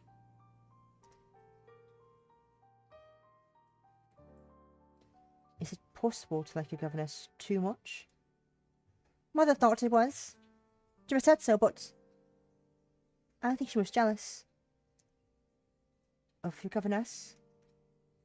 I spent more time with Adrienne than I did with Mother. We were always playing the piano together. Mother can't play a single note, and I believe she felt left out. She thought Miss Adrienne was going to take her only daughter away from her, so she fired her. And how did you feel? How do you think I felt? I'm sorry, I shouldn't have asked. It's fine. A stupid maid like you possibly couldn't understand. Lady Constance frowned. She turned to the piano, idly tracing her fingers across the keys. I pressed a button. The keys, but I applied no pressure. Unlike me, who applied pressure on the page back by accident. Page up key. Since Mother fired Miss Adrienne, I've been taught no less than I've been through no less than 7 governesses. 7 governesses in 2 years? 12 months to be more precise. 20 months to be more precise. Lorina wasn't sure whether she should be impressed or not.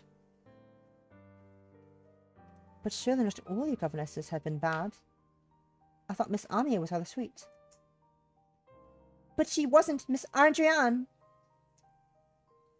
Lady Constance scowled. She drew her finger away from the keys and led them closer against her chest. Amia tried to be Miss Adrienne. She tried to be kind to me, to flatter me, get my good side. But it didn't work. I never wanted to be her friend, though. I never wanted to be her friend, but she may have wanted to be mine. There'd be no point anyway. Why not? Didn't you listen to me? Mother's awfully protective. If she fires Miss Adrienne, she could easily fire anybody else.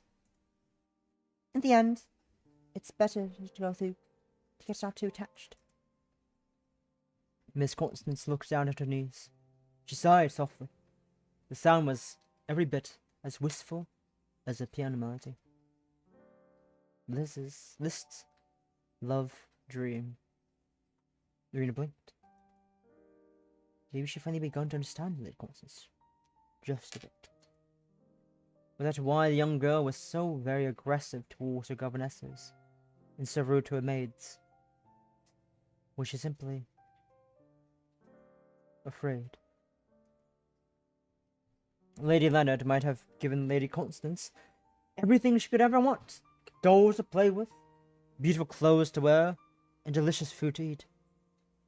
But she couldn't give Lady Constance the one thing she needed. Companionship. Ridiculous. Lady Constance snorted and shook her head. Why am I telling you, anyway? I must be coming down with the fever. It has been rather cold during the nights. Some of the maids have been coughing a good deal. Lady Constance wrinkled her nose.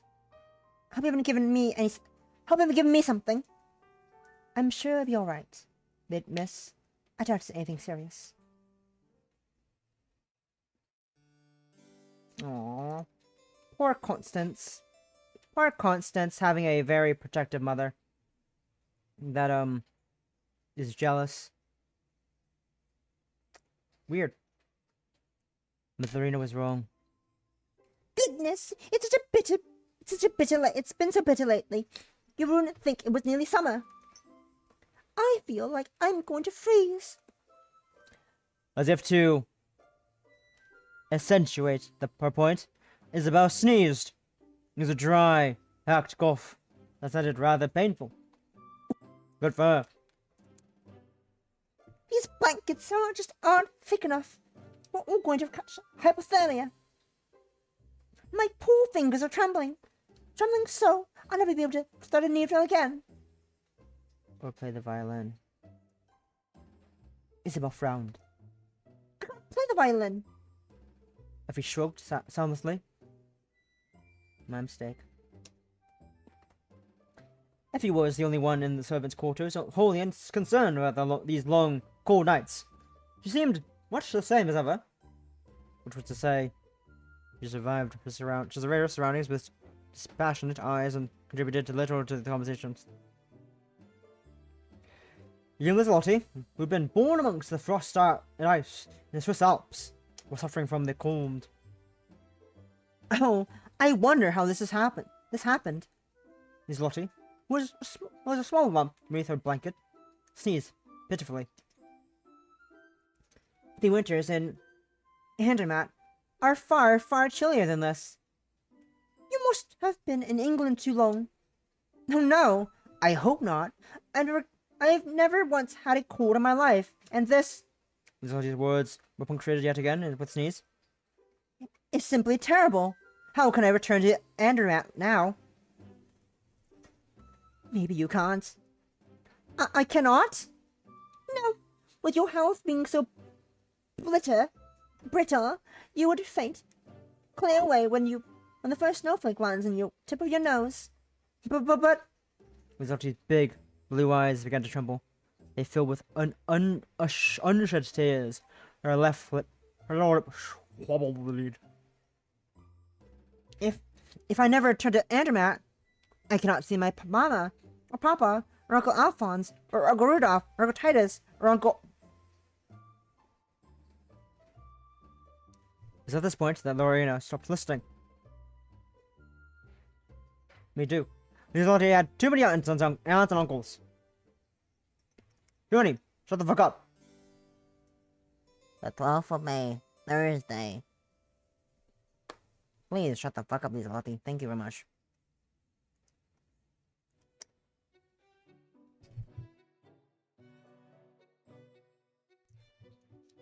You must understand. You must be understaffed if I've been entrusted to aid in such a menial task. Taohua walked along the hallway with quick steps, her dark hair fluttering behind her. Lorina tried to keep pace with her, but her legs were shorter than Taohua's and it took more effort than it should have. Taohua's eyes were narrowed, just slightly, and her footsteps fell with more purpose than usual. They struck a hard series of staccato, tock, tock, tocks against the wood floor. The sudden shift in her rota really must have peeved her. Rhoda. Do you mind that much? Dora glanced over to Lorina and blinked. I was only just aware of her presence. Oh, well, Lori, I'm sorry if I was being snappish. I just don't care for mundane tasks like these. It's fine. Nobody likes dusting. Apart from Ethel. She was rather fastidious about it. She cleaned our house every other day without prompting. A pause. Then my house is far smaller than Bly. I must say, this Ethel sounds like a paragon of womanly virtues. She would make a good wife someday. I'm sure she'll make her beau a happy husband indeed. She's already set her sights on a future husband? She's already set her sights on a future husband? She's mature for her age. How old is this sister of yours? She's 15, but acts so wise and mature you'd think she was older. Sometimes it feels like she's the older one. She's the one looking out for me. I'm sure you're a commendable older sister in your own right, Lori. Really? Really? I can tell how deeply you care about others. And how seriously you take your job. Unlike you? Indeed. I'm a scoundrel. The worst of the worst. An incorrigible knave. Taohua licked her lower lip with a pointed cat-like tongue to emphasize the point, then started laughing. Lena wanted to sigh at Taohua's antics, but she couldn't bring herself to. Sweeping the hallways, Sublime alongside Taohua was far preferable than doing it with Pauline. Really, though. Taohua shook her head, her earlier good humor melting away. I need to find a way to keep myself entertained. Sweeping these hallways is deeply unappealing.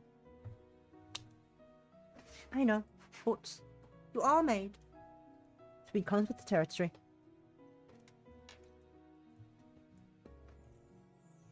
Made or not, I wasn't made for such hard labor. Taohua couldn't help but recall Emily's words. She paused, frowning. You prefer being paraded around in front of Miss Leonard's guests.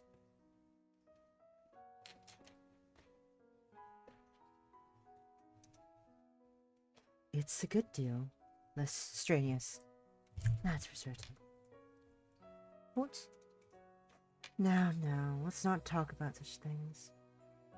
Taohua waved Lorina's query aside with a wave of the right hand.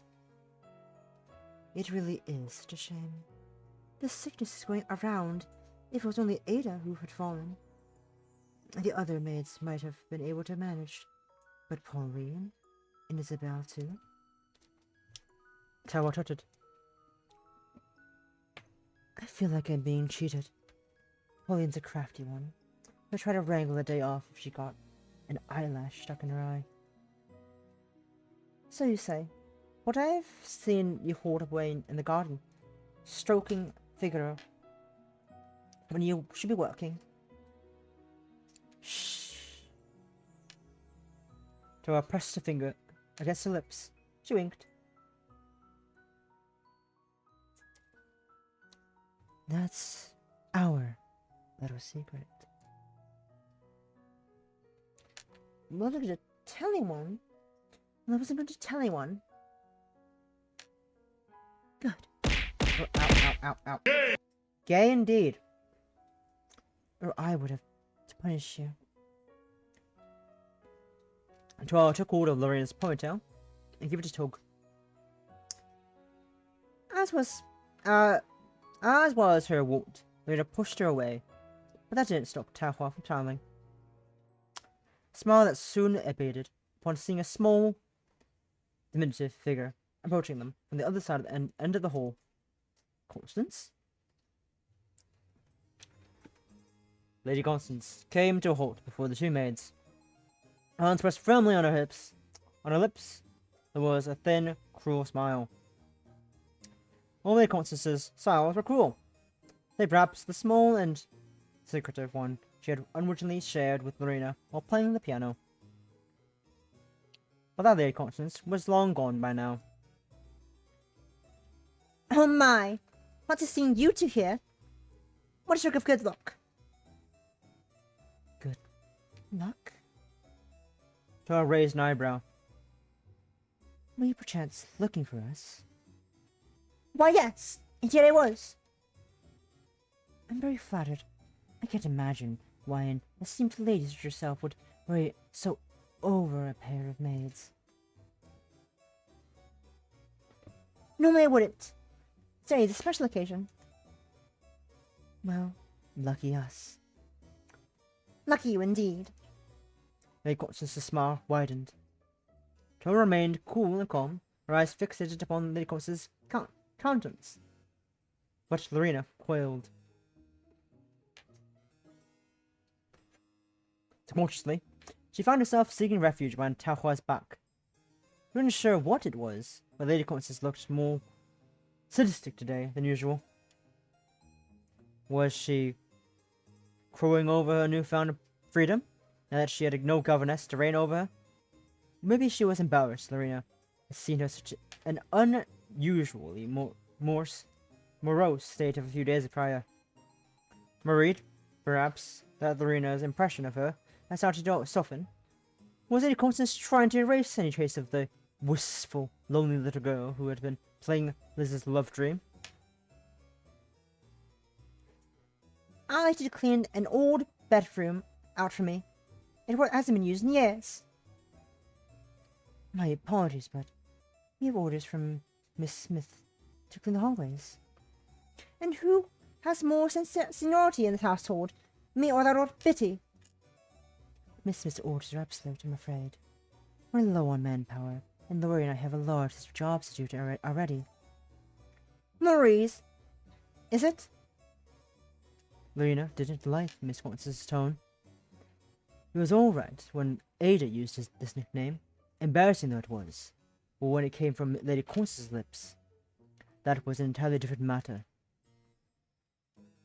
Well, let me make a couple of things clear to both of you. When I ask you to do something, you should do it, unless you want me to tell my mother. You're usually using that threat again? It's not a mere threat. I'll really do it, you know. Yes, I don't doubt that. I could say a number of unpleasant things about you, but at least you always keep your word. And what's that supposed to mean? Nothing. You can tell Lady Leonard if you like. It's no skin off my nose. She'll be cross with you. And she's been cross with me before. But she hasn't fired me yet. That's right, not yet. But not happy about that vase. If you put another toe out of line, you'll be at the front. You'll be in for it. I'm willing to take the risk. Now if you'll excuse us. Laura turned her back to Lady Constance, her dark hair fluttered. We have work to attend to. Isn't that right, Laurie? Oh, that's right. Lady Constance's lips curled. You might be willing to take the risk. What about your precious Laurie? Lady Howard's back stiffened. She turned, her eyes hard and flinty. What was that? I said, what about your precious Laurie? You might be able to survive getting in my mother's bad side. What about her? What about her? She's a poor reputation already. Mother knows about everything that happened at Hartwell. Lorina winced. Her heart tightened unpleasantly. Are they around the same age? Definitely not. I don't know how old, I don't know the difference between Lorina and Taohua is. But, sorry. Lady Constance is 12 years old. And I'm quite certain that Lorina is older than 12 years old. I'm quite certain that Lorina is far older than the age of 12. So, definitely not that. Also, Lady Constance is technically the daughter of their employer, so she has some say in seniority, question mark, quote unquote. And she only agreed to take her in because she's close friends with Lady Pickering. If this maid steps out of line, what do you think will happen to her? Lady Constance, not Lady Constance, Lorina knew what would happen. That much was obvious. To be fired in a heartbeat. She didn't have the luxury of being this indispensable like Taohua. Lorina was a plain, uninteresting English girl, and she had a checkered past to boast. Checkered. I'd be turned out in an instant. That's right. Mother's a benevolent woman, but even she has to draw a line somewhere. It's bad enough that she has a hussy working for her. Lorina drew an anxious breath. All of a sudden, she watched Dizzy. Hussy. Was she really? Pauline had said as such, but she's a fellow maid like Lorina. Her words carried no real weight. But when it came from Lady Constance, however... Now, you see here... Taohua stepped forward. She was bristled with indignation. Lorina is not a hussy. She just happened to be in the wrong place at the wrong time. Well, I don't pretend to know all the gory details, but I might be inclined to agree with you. Then why are you so vile? Because I want the pair of you to do a job for me. I was trying to be asked nicely, but if you insist on being stubborn, I'll have to play dirty. Something personal, really. Not personal? That's right, I'm just exercising my authority. Lorina gritted her teeth together. How are these attacks impersonal? Dredging up Lorina's past was the most personal thing Lady Constance could have done. Lorina couldn't understand that girl for the life of her. Lady Constance seemed determined to make Lorina's life miserable, but the young maid had no idea why. What had she ever done to her? Now, I want one of the old guest rooms to be on the second floor cleaned up. The one with the beige wall and the paintings. But why? You already have a perfectly good bedroom. Room's on the 3rd floor. It's too close to the attic. It's been very cold tonight. I'd like to relocate somewhere warmer. And I bet that when the summer heats up, you'll wish to go somewhere colder again. Yes, and what of it? Yes, and what of it? You've given us more work to do. Of course I am. You're maid. Of course I am. You're maid, aren't you? You're supposed to work. You don't get paid to lounge around at your leisure. Now stop answering back and get to it. I don't have all day. And you insist on being difficult. Lorina sighed. Her shoulders slumped. I suppose you don't have much of a choice. That's right, you don't. Lady Constance smiled sweetly. Won't this have been much less painful if you admitted from the beginning?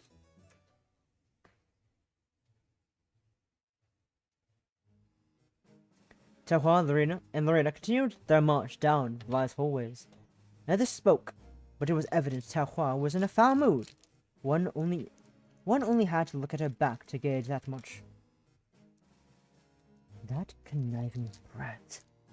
How could she be so cruel?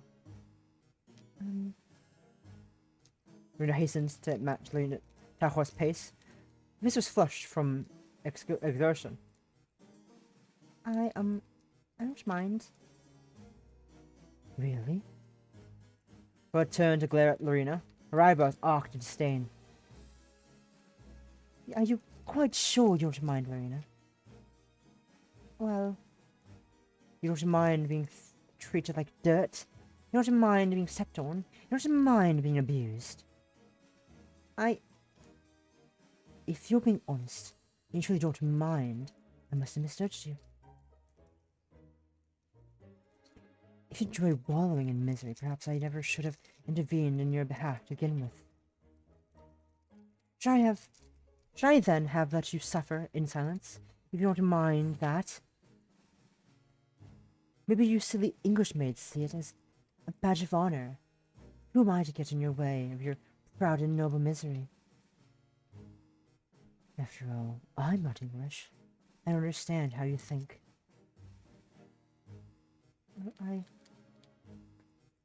Rita stammered, tripping over her words. She'd never seen Taohua lose her cool like this before. The effect was frightening. When Taohua was angry, she was even scarier than Lady Constance. Though Lorina didn't particularly like the young maid, madam. She was at least used to foul tempers. This, on the hand, was new. I don't mind, I suppose, but getting angry won't solve anything. Not just me.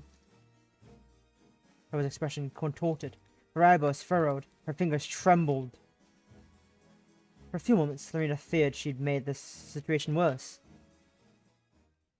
But then Taohua exhaled and then dissipated from her body.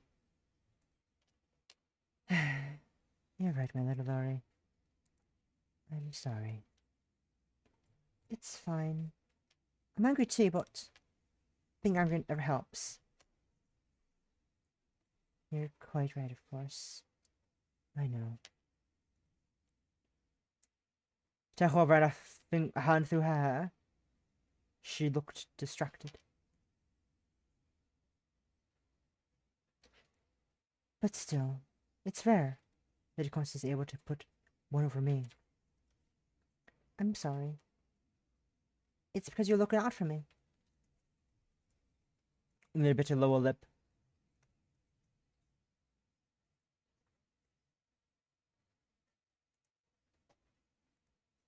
If I wasn't there, she wouldn't have had any chip to bargain with. To begarden with. Begarden. The fuck is begarden? Why am I pinged? Why am I pinged? Why am I pinged? What's that? What's this ping for? Oh, that's great. I didn't need you to reply to me. Bruh. Yo, much as Boba. Og. Share, come get them. I'm a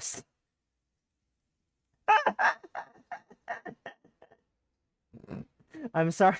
I just read the message that was the message in general on the it's I'm a slut for a good you are so bad.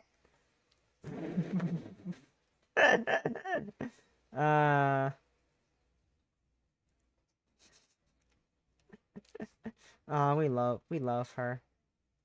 What a lovely character. We love that person I'm referring to. Nods head. Anyways. Oh, come now, Lorina. Lori. Taohua smiled fondly, almost like her usual self, and prodded Lorina's cheek with a finger. You're a bargaining chip. You're a human girl, and one of the most charming ones I've ever met. Do you really think that? I know so. I pride myself in being a connoisseur of pretty girls. You lech. But Lorina was smiling despite herself. I'm going to apologize. I shouldn't have taken my anger out on you. You didn't do anything wrong. I was just so angry when Lady Constance brought up your past like that. The horrible little devil that she is. I couldn't help myself. It's fine. I understand. It isn't really fine. Taohua exhaled. I've always had a bit of a temper. Sometimes I let it go, let it get the better of me. Then at least we have something in common. I suppose. Taohua smiled. She poked Lorina's cheek again. Don't think I have forgotten what you said to me in the kitchen, Lori. What? You told me that you hated me. I could hardly believe my ears. Well, Lorina's face flushed. That was before I got to know you. And you realized, despite being an oriental flower? Taohua made quotation marks with her fingers. I am not, in fact, a witch or a cannibal. I thought you were a cannibal. What about a witch? The thought did cross my mind from time to time. Silly. Silly. Taohua ruffled the top of Lorina's head. We're both as bad as each other then. I don't think I'm nearly as sadistic as you are. Maybe not. No, but I wasn't always like this either. No? No. It's what happens when you spend your whole life being treated like an exhibit in a museum. Taohua spreads her arms wide as though inviting Lorina to look. You start getting better. I imagine that Constance doesn't help. Does she? Does she hell? Does she hell? I've had it up to here with that girl.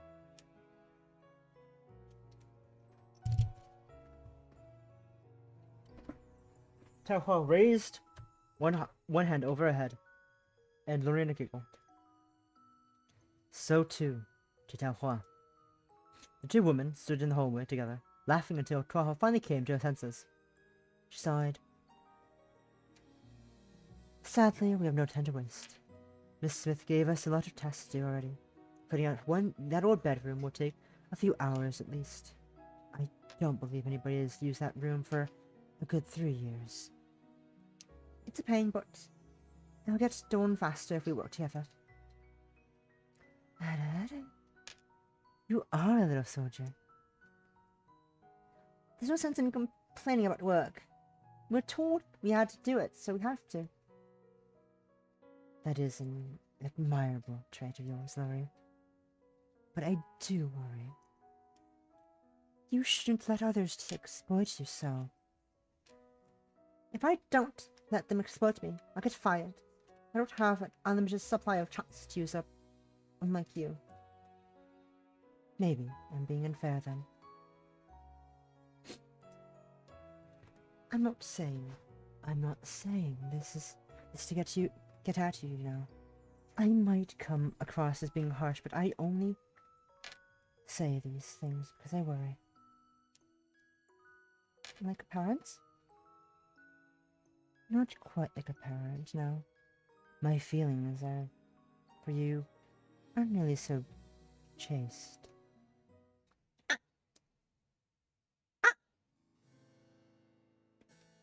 Taohua pressed a finger across Lorina's chin. She raised the young maid's head so her eyes were level, piercing green on dark brown. Lorina blushed. Taohua really was close. She was so close Lorina could see her individual eyelashes in stark detail. I know you're on a tight schedule, my little Lori, but I think I need to let off some steam. What do you mean? People can't work efficiently when they're frustrated. It's important to take breaks once in a while. Then, Lorina glanced to one side shyly. Her face was burning. What are you suggesting? What indeed? Taohua dipped her head, pressed her lips against Lorina's. The smell of bergamot and orange peel grew stronger and stronger. It was almost dizzying. Lorina knew it was unwise to let Taohua kiss her in the middle of the hallway.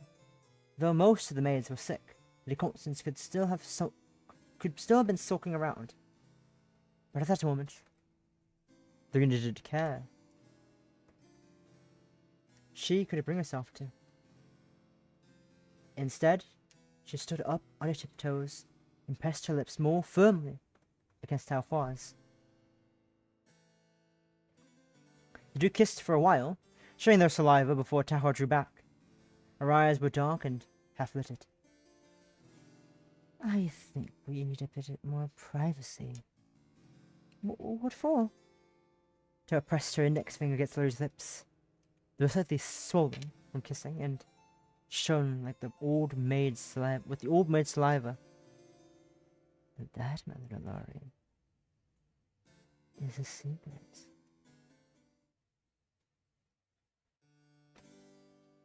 The 13th of May.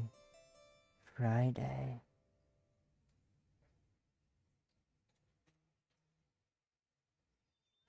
They fucked. Probably. Oh, wait a second. What is this?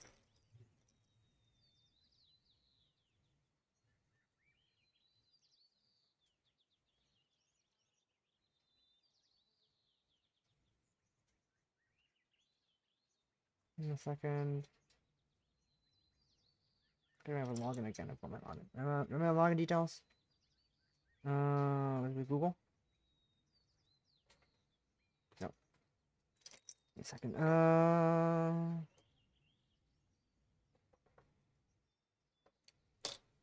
Nope.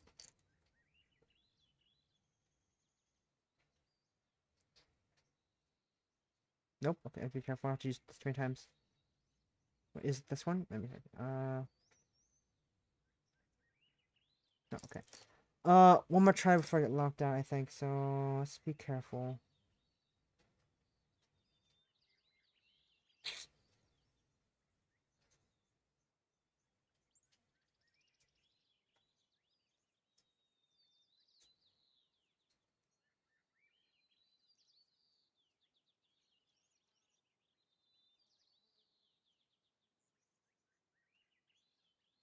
One second, I'm trying something.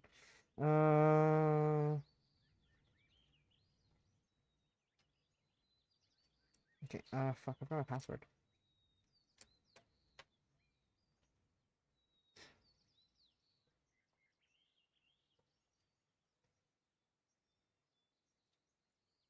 Come on, I don't remember my passwords for anything.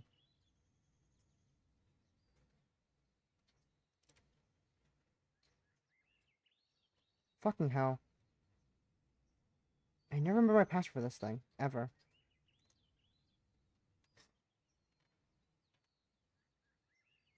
Ever do I remember my password for this, work-related account? Jesus.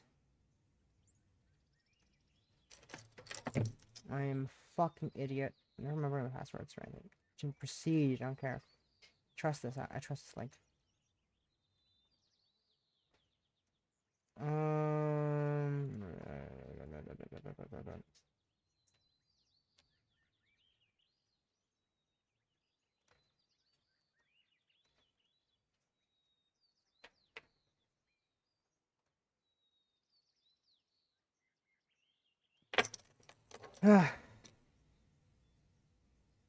Okay, just done.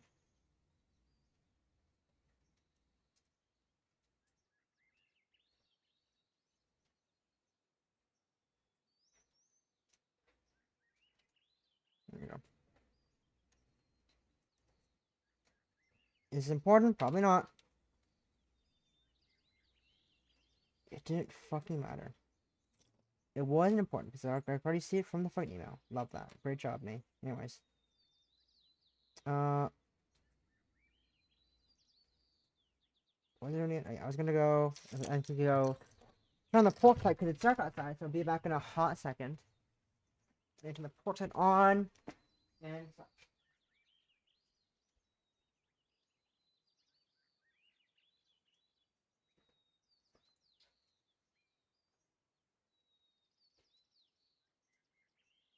Never mind. Someone did it already. Someone already did that. We're good. We're good. We're checking anything important in my emails while I'm here as well. Not yet. Okay. No, okay.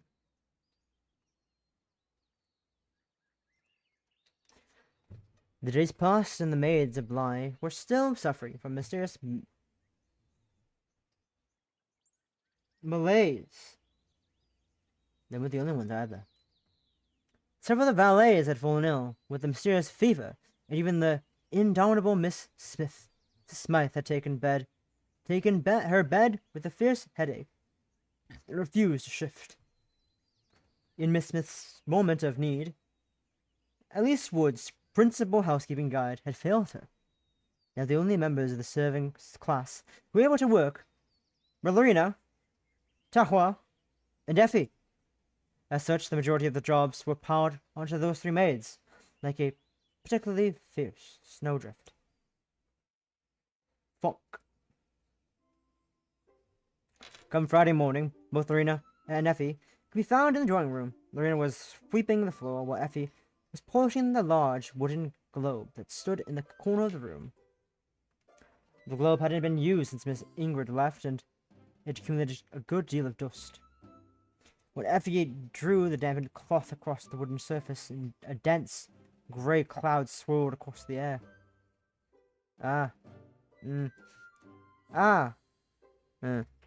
Effie turned her head away, tears beading in her eyes, and sneezed. Sneeze was loud enough to make Lorina jump. Effie was so quiet it was unusual for her to make such a loud noise. I'd forgotten she was there. Oh, bless you. Also, I like every time every time this one person retweets my going live, reposts my going live thing, I get like 1,000 notifications and follows from random people. This is a random porn guy. Block porn bot. Fuck you. It's very funny.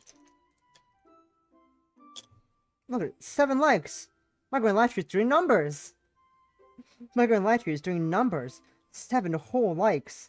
Hell yeah. It's just so funny that this one person retweets. I get fucking 1,000 likes. Not 1,000 likes, but like 7 likes. It's quite a bit. It's very funny. It's just me going live. It's just me going live. Nothing else is of real importance. That's only. It's just funny to me. I'm so popular. Look at me getting 7 likes on Skeet.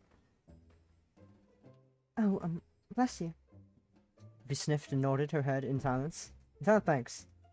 But that was all. She said nothing else. They shifted from foot to foot awkwardly. She wasn't accustomed to being alone with Effie, and she had no idea what to do.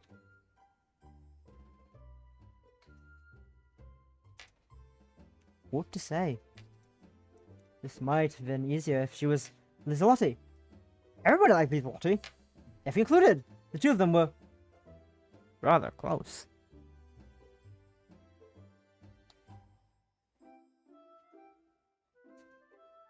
To Lorina, however, Effie was an enigma.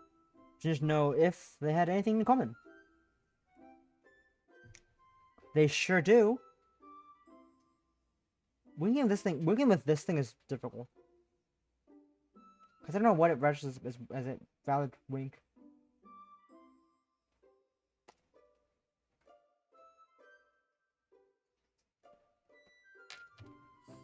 What exactly did Effie like? Now she had a chance. She might as well ask. So, Effie, I've been at Blythe for half a year now, but we still don't know much about each other. Effie blinked.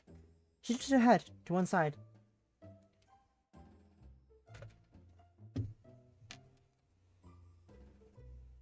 I was wondering, is there anything in particular you're interested in? Effie shrugged. No? Effie shook her head. Lorina resisted the urge to throw herself at the floor in defeat.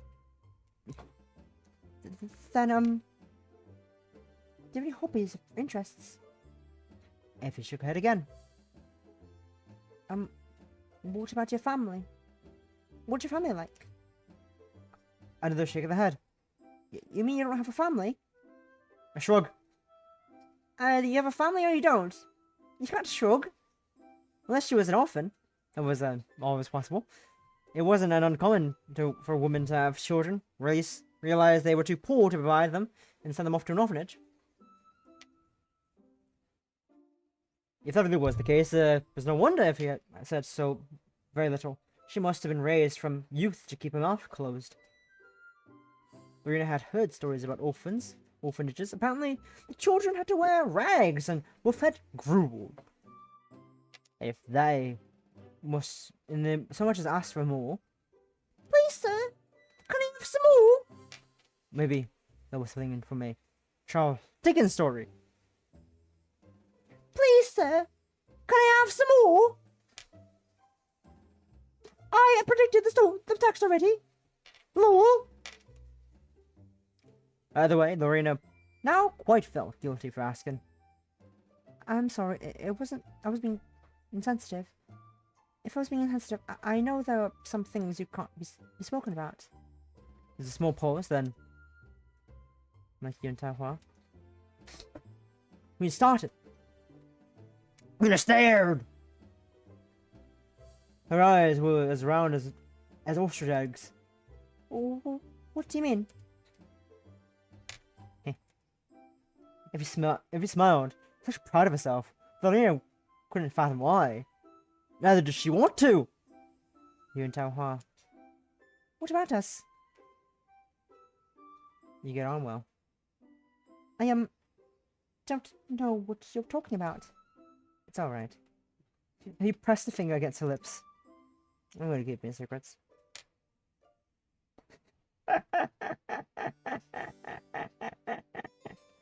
"15th of May, Sunday! Church time! Church time! Church time! Church time!" Then was Jesus' head led up. The spirit of the west wilderness to be. The congregation at St. Mary's that Sunday was a good deal thinner than usual. Like Bly, Ellesmere had been visited by a great plague. Curse the fleas! Rendering half of the village a bed with high temperatures. Even Red Marner looked worse for wear. His skin was greyer than his hair, and was sagging about his mouth. Despite this, however, the good Reverend continued on much as Jesus had wandered through the desert all the while, being tempted by Satan.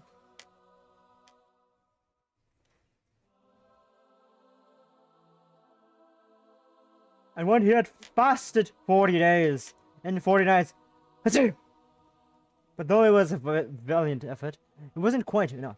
Reverend Marner's words were peppered with sneezes, and he had to keep pausing.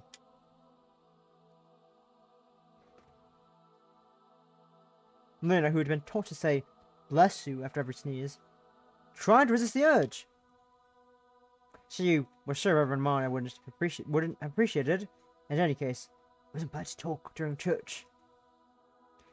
And when the temper came to him, he said, "Achoo!" And he was unsure if he would ever uncover what the temper. He said, "What the tempter had said." The church echoed with a repeated sound of coughing, and started to give Lorina a headache. When the devil taketh up with the holy Achoo. Effie was the only other maid with Bly in attendance. Lorina rather wished she wasn't. For once, she wasn't. She almost desired Pauline in Isabel's company. That would have been preferable to knowing looks. Effie kept shooting her. Why did Effie seem so very pleased with herself? Jesus said unto himself, "It was written again, thou shalt not Achoo." It was more dangerous than Laurie had ever thought. Ever known.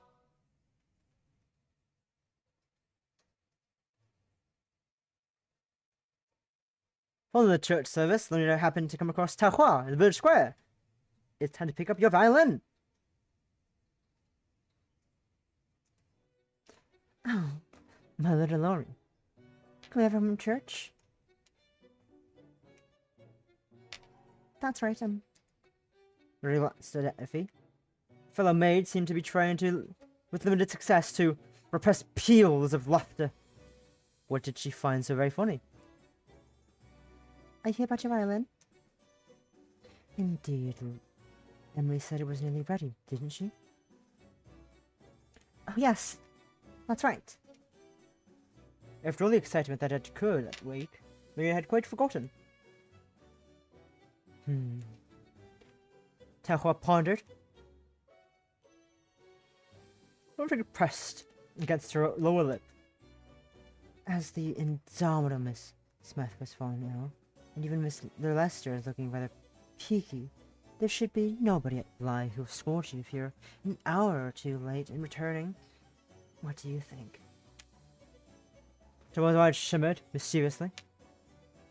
Would you care to accompany me, my little Lori? Abby snickered. Again, in a rather unladylike manner, though she had a hand pressed against her mouth. The giggling still escaped. Taohua blinked. What on earth is the matter with you? I'm fine. You don't look it. It's an allergic reaction.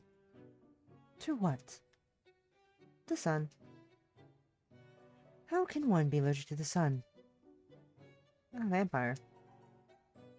Then how were you able to go to church? Shh. He pressed a finger against her lips. Apparently that was a secret. The most striking thing was, if Abby really was a vampire, I would have disbelieved her. There was something rather disconcerting about her fellow maid, particularly her pale skin, and her low, monotone way of speaking. A vampire. Shh. Why don't you go to church then? Shh. Don't question it. Vampirism aside, would you mind too terribly if I borrowed my little Lori for a while, Effie? Effie shook her head.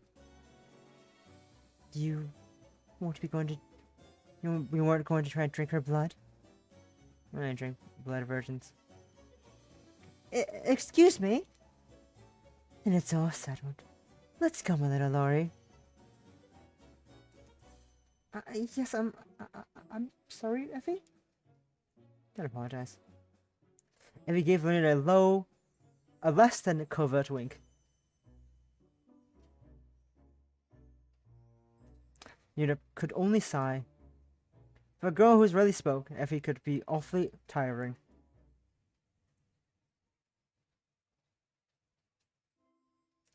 Oh, my baby. How I missed you. Oh, stared at her.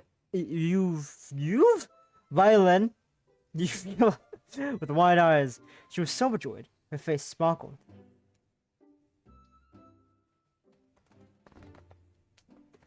Such an aloof woman. At that moment. She looked oddly adorable. Lorina had seen Taohua smile before.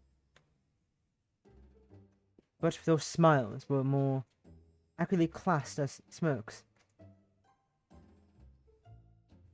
It was rare for the old woman to smile so openly, without abandon, like a small child upon their first encounter with an elephant in the London Zoo.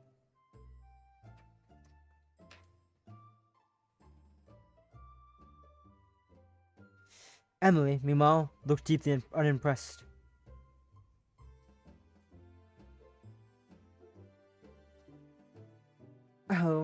Oh, this is too much. Emily, stop being callous. Emily, stop being callous.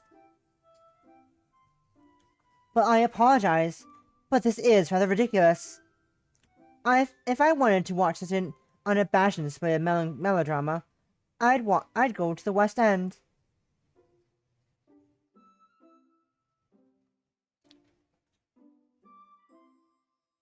How cynical. I don't know. You don't know half of it. You don't know the half of it. When I took her to see Romeo and Juliet at Haymarket, she fell fast asleep. While poor Juliet was professing her love for Romeo, still warm corpse. The little terror was snoring and drooling in my shoulder.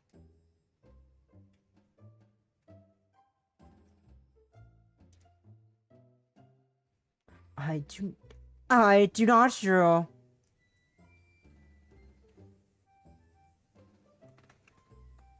How would you know? How would you know? You were dead at the world. Even more than Romeo instead.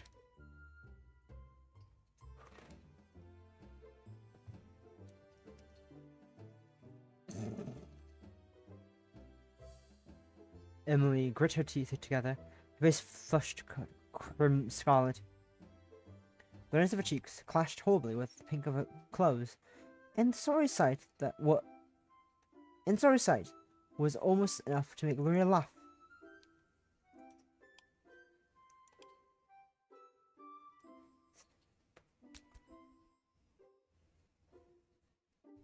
She really might have if laughing at Emily didn't seem like a swift way to go about getting kicked in their shins.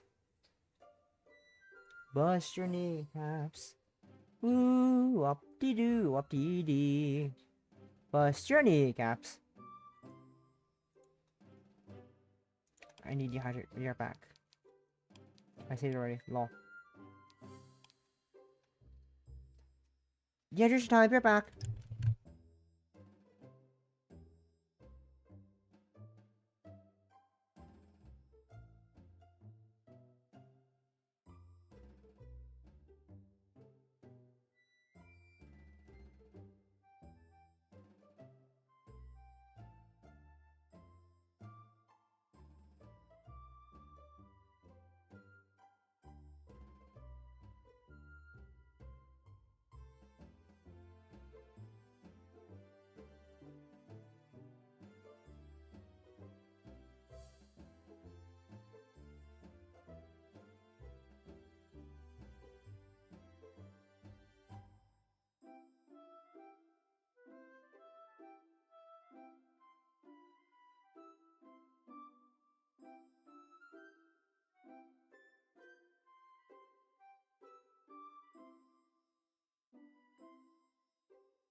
You know I love you lots, right?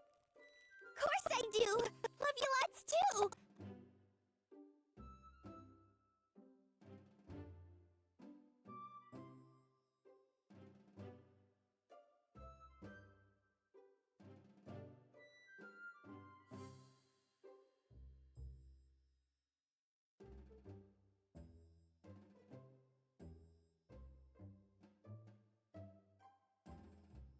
She becomes a wave of blood and viscera, pieces of her splattering against the walls.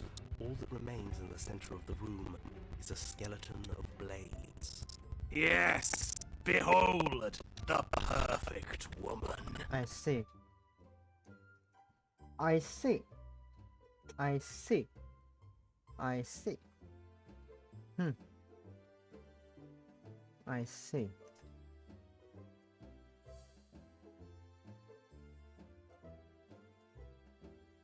Hello there.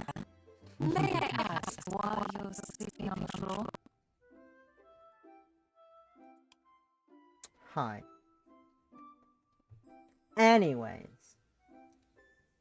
Let's see. Okay.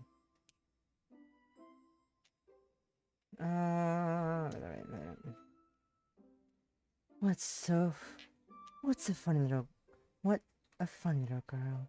She wants, what, fuck? What a funny little girl. She wants to be a blue-blooded lady. But she has all the sentiment for Rock.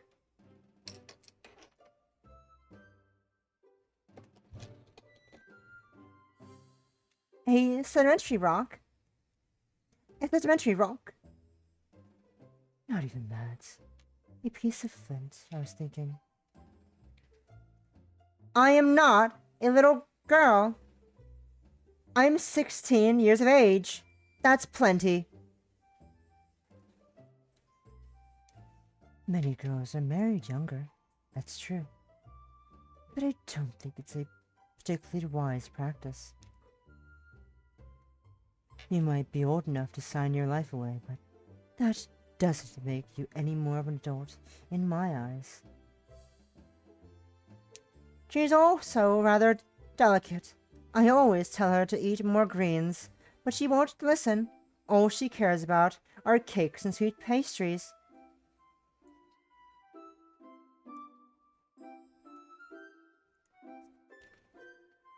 That's because you spoil her. Well, I wouldn't rather she love me for buying her almond rings than hate me for forcing her to eat boiled spinach. There are better things in the world to hate people over than spinach, surely. You're so soft, Theodora. What can I say? Love does strange things to us all. Please! Emily rolled her eyes once again. If she weren't such a lady, she would have accompanied the gesture with some foul, vomiting sound effect. What sort of nobleman would, in the midst of a tea party with a fellow, pretend to regurgitate the lunch all over the carpet? Yeah. Weird. I think it's foolish to care so much about a silly violin. Everybody has things they care about, Emmy. Yes, but most people don't care about objects. Possessions might be nice, but they don't necessarily make me happy. Oh? Am I being lectured about the follies of material wealth from a spoiled little girl like you? Like I said, I am not a little girl, and you have no right to dismiss what I say either. I try not to be dismissive, but it's hard to listen to such words from you, my dear Emily, when you're so very obsessed about your own appearance. Alright, fine. I admit it. I am wearing pretty clothes and fine shoes and drinking expensive tea. I'm a shallow person, it's true. But I don't attach such significance to all that stuff. I'm not using them to fill a void. And what void is it you're speaking of, may I ask? Remy's response was instant, delivered in a tone cool enough to freeze the trumpet-shaped heads of an entire congregation of golden dandelions. Daffodils, not dandelions, daffodils. I don't covet material goods because I'm lonely. Emily? Nobody asked you, big sister. I am talking to Taohua. In that case, I suppose I'll leave you to it. Theodore turned to Lorina, who'd been rather left out of the competition, and gave her a warm smile.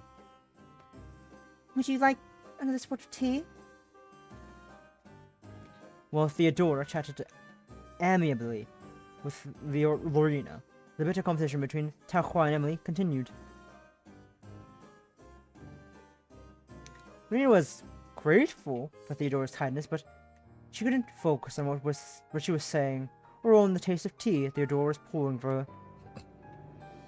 She was so busy watching Taohua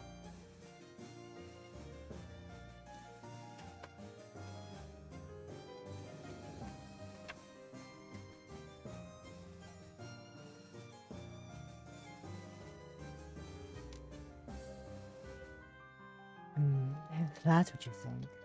I'll make no attempt to to change your mind. But I'm not lonely. Not anymore.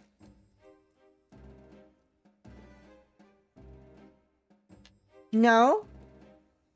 Emily snorted. If you're not lonely, why have you clung on this instrument for so long? You take better care of it than you do your relationships with other people. Oh, but other people are so dreadfully dull. I'd rather not waste my time. But that's no way to live! And since when did you start caring about me so much, I don't. Not really. It sounds to me like you do. Otherwise you wouldn't be so concerned. I'm not concerned. I am not concerned. I just know you just like living in Shropshire, and I'd rather just like it, too. Unlike me, however, you have the ability to move. Why don't you? I know your violin is your baby, but there are people who would pay a good deal to add it to their collections. My sister has connections, and she could contact some of her father's old clients who'd be most interested in owning a violin made in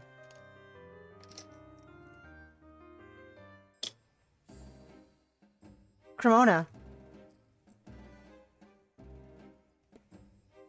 The violin is worth around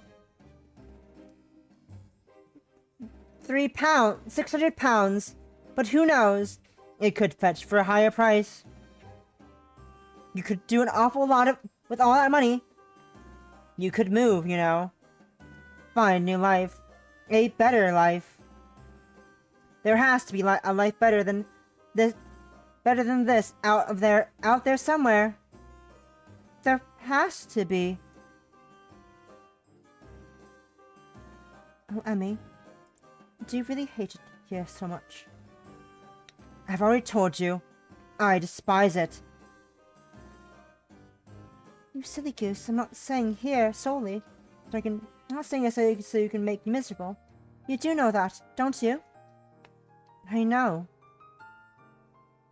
We can't leave. Our parents left the shop to us. We have to look after it for them. We owe them that much. We don't owe them anything. They were the ones who left us. They didn't ask us. They didn't ask how we felt. For all we know, they could be dead already. We received a letter from them only last week. It's only a matter of time. It's been 5 years and they still seem to be in high spirits. Maybe they are for now, but it won't last. They've gone to a heathen country, sister. I mean, Zanzibar. Zanzibar. That doesn't sound like the kind of place that would appear in an atlas. It sounds like a made-up fantasy world, but with more deadly insects.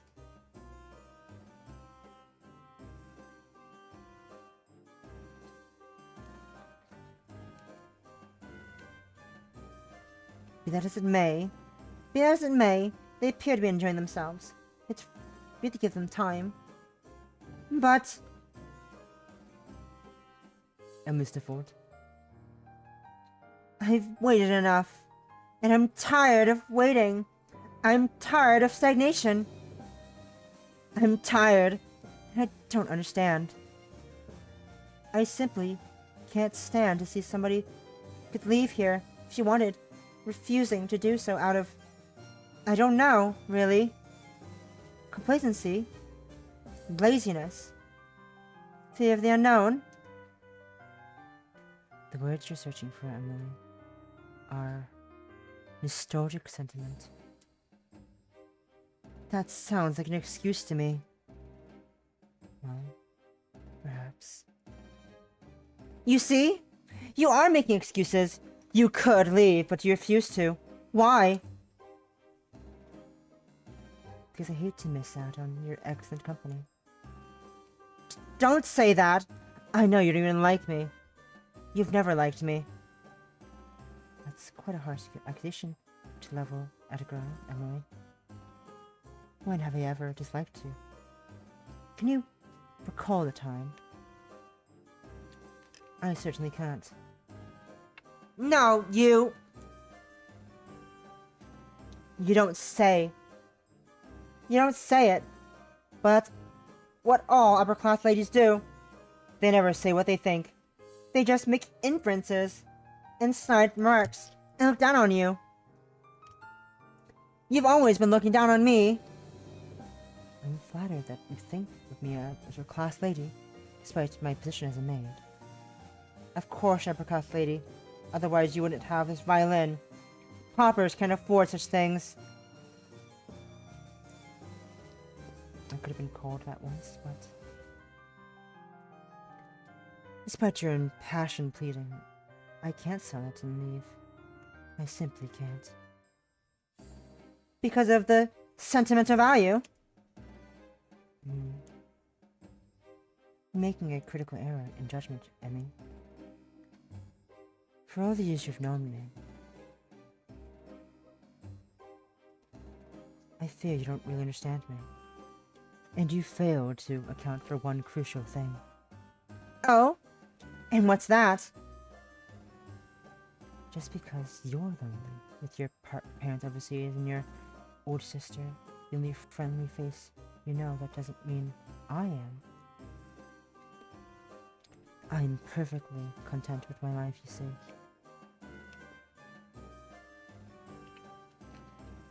Lorina looked at Lori, who was toying with the new lukewarm cup of Darjeeling Theodora had poured her. Taohua looked at her and smiled. How could I be lonely when I have my dear little Lori? Gay.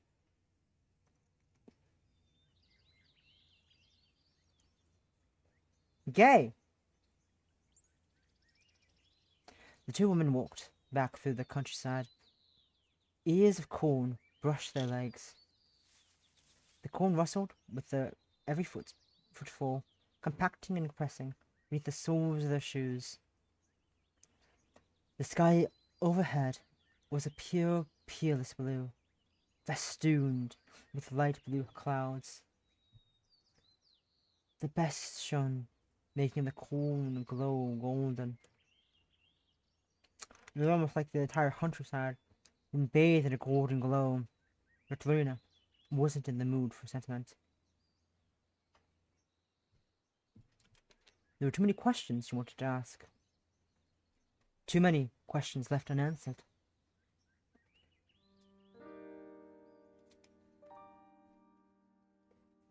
Emily really does care for you. What makes you say that? Everything. Don't take it too seriously, my little Lori. She tries to act prim and proper. She's quite passionate deep down inside. Sometimes that passion spills out and causes quite a scene. I think there's more to it than that. Lorina frowned. Emily had said such the same thing when she'd run into her last week. Emily, no matter how snippy she was, really did care about Taohua. Maybe it was because they've known each other for so long. Ever since Emily was a little girl, more than a decade. Could it be, too, Emily, Taohua, was no mere client to her father's, or Theodore's friend? Maybe Taohua was like a big sister, but vastly more reliable than her real one. Lorina herself knew how strong familial bonds could be. She had 3 sisters, and she loved them dearly. Lorina could never hope to compete with Emily's affection. It just wasn't possible. Hey, Taohua. What is it, my little Lori? What is it, my little Lori? What was Emily like when she was a young girl? She was a brat. What did she do? She was spoilt by her grandfather, and her father, and her mother, and her sister, so of course she was a brat.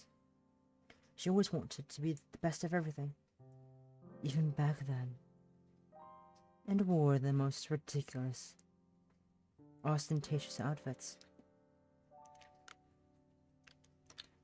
She demanded that she was allowed to wear long skirts, frocked in summer, with long sleeves, and complained that it was too hot and pitched the most unimaginable temper tantrum. You sound so jaded. Rightfully so. She was incredibly irritating. More than Lady Constance? Nobody could be more irritating than Lady Constance. Maybe I'm doing her a disservice. Emily was stubborn. It's a stubborn, flighty child, but she was amusing, at the very least. I never once wanted to slap her.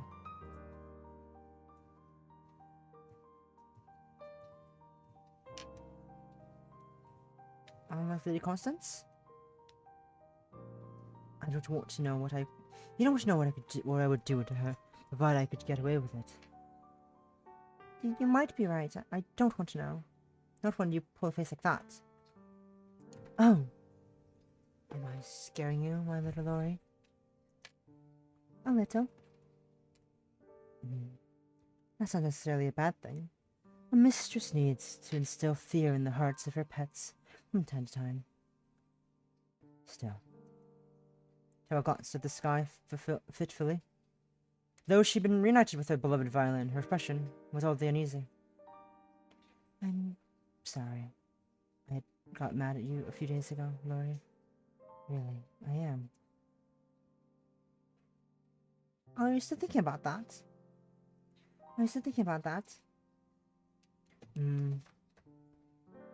It has been weighing on my mind. Don't worry about it too much, you, Mira looked at the ground, face flushed, a dusky pink. You more than made up for it. Good. I like it when you're honest, Lori. Taohua smiled and coiled a strand of dark hair around her finger. But heavy thoughts soon impeded her good spirits, and she frowned. But I meant what I said before. What? I really am sorry for my cruelty, for being so cruel. I acted so cruelly. You've been treated bad enough in the past, and you hardly need me giving you a hard time too.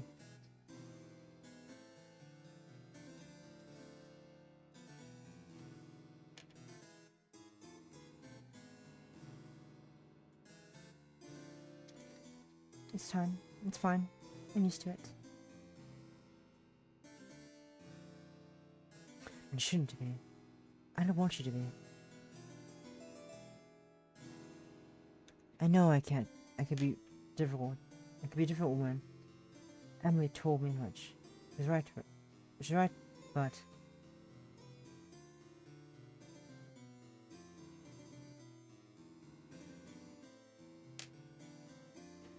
I don't want to say I care for you. Did you really mean it? Really. I do. I don't say things I don't mean. Sometimes it can be hard to tell. How about this? Taohua took Lorina's right hand in her own, twisting the fingers together likewise. Her palm was so soft and warm, and the expected touch made Lorina jolt in surprise. Taohua. Lorina. Taohua's fingers squeezed tighter. I promise I'll take care of you, no matter what. I admit in the beginning, I pursued with no normal purpose, then affiliating my own bedroom, but...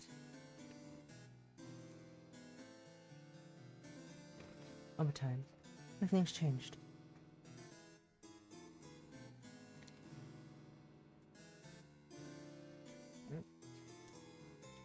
I care about you.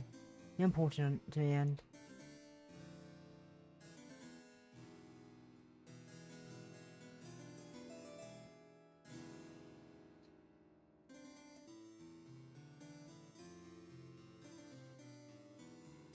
You are adorable. I'm not. I thought to see what you hope to gain from telling such barefaced lies. But alright, I won't question it. But I will kiss you.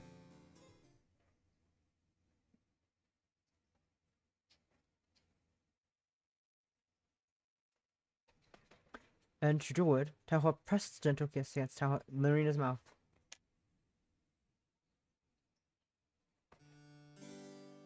This is the May, Monday!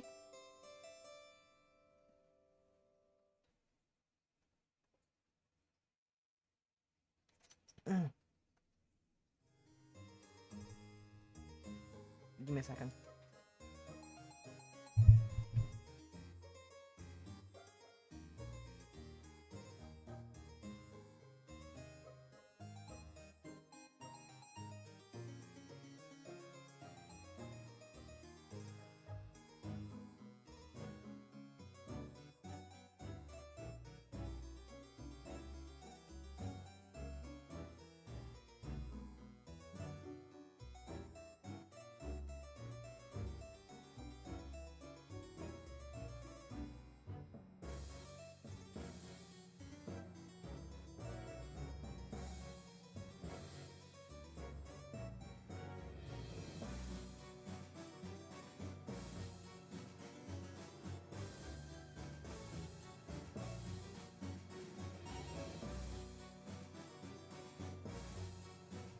Alright. Okay. The following day, Lorina found herself in Mini Constance's bedroom. Hey, yo. You know, it's not her old bedroom, located in the third floor of Lai, but the new one that she and Taohua had prepared a few days ago. Despite a sudden shift in lodging, however, the Constance had still fallen victim to the sickness that spread through Blai's halls. Her blonde hair, so typically neat and straight, had curled at her face in a moist, disorderly manner. Lady Constance looked less like a living doll and more like a wild child. A regular girl Friday. A regular girl Friday! What? Ugh. This is terrible. Lady Constance pushed the tray away from her with a scowl. Is there something not to your liking, miss? Weren't you listening? I heard you said it tastes terrible. Take it away. But didn't you ask for porridge?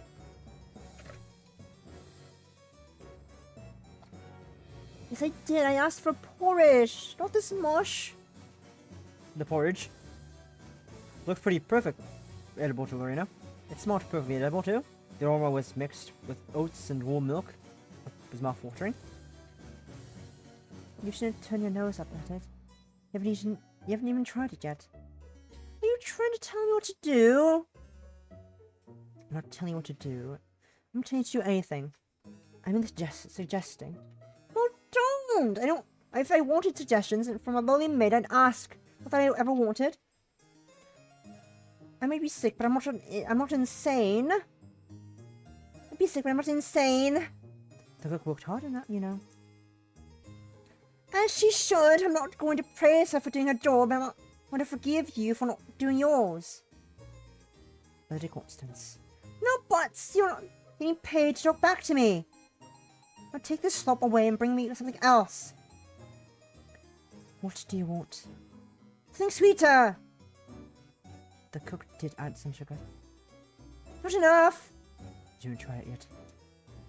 I don't need to taste it. What do you want me to taste something I don't like?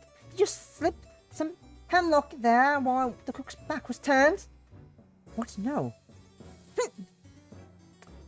I know you hate me if you thought you could get away with it. get away with it, you would kill me in the heartbeat. It was experienced quite enough. Of course, this is bizarre mood swings over the month and wasn't sure how to react. Should she be angry? Should she be scared? Should she try instead to be friendly? Wasn't sure. Emotions waged war inside Lorina's head, but in the end, practically came out of the fatality came out of the winner. It was hard to be too terrified, to be too terribly frightened of Lady Constance when she was lying in bed. It had acute fever. Please, don't talk such nonsense. I'm maid. I get paid to serve you. If there was no Lady Constance to serve, I wouldn't get paid. That doesn't make sense. That doesn't make me feel better at all. But it is the truth. You maids never tell the truth. It's always yes, miss, and no, miss, and whatever will please you with the most, miss. But you don't mean it. You don't really want to please me. Then what would you prefer, I say? You don't like it when I talk back to you. Of course not. It's the height of rudeness. You should learn your place. Well then. They decide. And Constance was always difficult, but she was being uniquely challenging today. Because she felt ill. She was still one of the foulest girls Lorraine had ever met. But she did look rather small, lying in that large bed of hers. The bed was so big it swallowed her up, so she looked even smaller than ever before. Even more alone. Do you think your porridge would taste better with jam? The cook said the Blackberry. bushes in the garden are growing this with fruit. Effie and Lottie were picking blackberries a while ago. But there's plenty left. Then you should make use of them. That's the point of having all those Blackberry. bushes if you don't pick fruit. Lorina groaned. Had she given herself more work to do? Blackberry. Lorina blinked. Her eyelashes fluttered at the flavoured spread across her tongue. It was tart, with a hint of sweetness, but not sweet enough to be saccharine. Blackberry. It slipped down her throat smoothly when she swallowed, but a slight tang remained in the tip of her tongue. What could this be? We'll never know. I don't know you could cook. There are many things you don't know about me, my little Lori. I'm a maid of many talents. I can see that now. Why are you making the Constance's jam? Isn't that the cook's job? She has more important things to worry about than Miss Constance's whims. I think she's grown tired of bending over backwards to please her. It must be hard for the cook to bend over all around, bend over at all, let alone backwards with the bosom of hers. If she's only been ill for a day. Yes, but she's been making a lot of unreasonable demands. The cook is a proud woman. This isn't to say she's a bad woman, because she's not, despite her temper, but she cares a lot about her craft. Having your porridge sent back uneaten must have been the last straw. Did she ask you to make it in her stead? Taohua noted. Shouldn't one of the scullery maids do it? Bessie or Eliza? Eliza! If those were indeed their names. But Taohua soon put an end to this fancy. Those silly fools? I doubt it. Their heads are hollower than my violin. Those silly fools? I doubt it. Their heads are more emptier than my violin. But they work in the kitchen every day. What if they work in the kitchen every day? Sweeping floors and soaping pots. They don't know the first thing about cookery. In any case, they're both abetted at the moment with this fearsome plague. Oh. I see. Bonk. My culinary skills, on the other hand, are rather well renowned. If they're good enough for the cook, and Lord knows she has high standards, they should be good enough for Lady Constance. I don't think she'll appreciate it. She's already accused me of trying to poison her, and that was before you got involved. She did she? Yes. I don't think she believes it, but she must be in quite a poor mood. It's natural at that age, where children start thinking about the great unknown. From what I remember, I was also quite the maudlin 12-year-old. Did you think your servants? Do you think your servants were making regular attempts to alter your life too? I did have servants, Laurie. I wasn't rich. But Lady Whittier is irrelevant. Fortunately, Lady Constance's concerns over her own life may mean all hope is not lost. What do you mean? If she thinks you might kill her, she must realize, however vaguely, that she's quite the killable little girl. You really do have a way with the words. I know. I may as well be Mephistopheles. For what? They're a character in the play Faust by Goethe. Wager. Wagner wrote a overture based on it. You know I'm not familiar with fancy things like that. It's alright, my little Laurie. You'd all be as cultured as moi. You're such a show-off. I thought as if you find my many skills too intimidating. It must be difficult for you having to work alongside a woman so dutiful, reliable, eager to please, and ever humble, of course. Of course. Luna shook her head.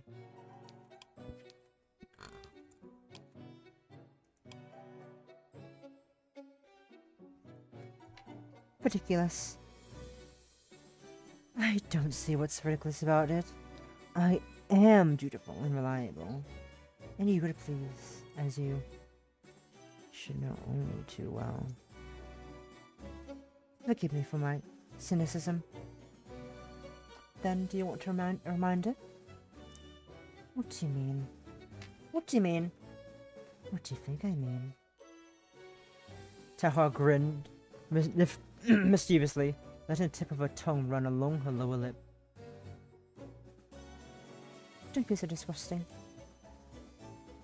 But spending time with my little Laurie is never disgusting. I love taking care of you. But Lady Constance is waiting for her porridge. I'm sure a bit of waiting won't kill her. That girl needs to learn that the world doesn't revolve around her. Why don't we look upon it as revenge? Revenge? For showing us up the other day. What do you think? Lorina dipped her head. Her cheeks were pink. She wanted to get closer to Taohua. She wanted to get closer to Taohua than anybody else was. Even Emily. Particularly Emily. Taohua had told Lorina she was dear to her yesterday. Not expecting the sudden confession. Lorina's face had flooded bright red, and her heart had stuttered inside her chest. Nobody had ever told her that before, other than her mother. Not even Arthur Pickering, with his myriad attempts at seduction, had told Lorina she was dear to, or special, or beloved. He'd never told her she was important. He just told her she had nice hair. But at the same time, wasn't sex really the right way to forge a new understanding with the older woman? It was intimate, yes, but at the same time, Lorina couldn't help but worry Taohua was using it as a distraction, a deflection, to stop Lorina asking questions. He was letting Lorina get close to her physically, but not emotionally. Lorina might have been special to Taohua, but maybe was beloved. But that doesn't mean Taohua trusted her. Not as Lorina had trusted Taohua. Lorina had told Taohua about her past, and after all, uncomfortable though it was, but Taohua had yet to offer her the same kind of courtesy. Why was that?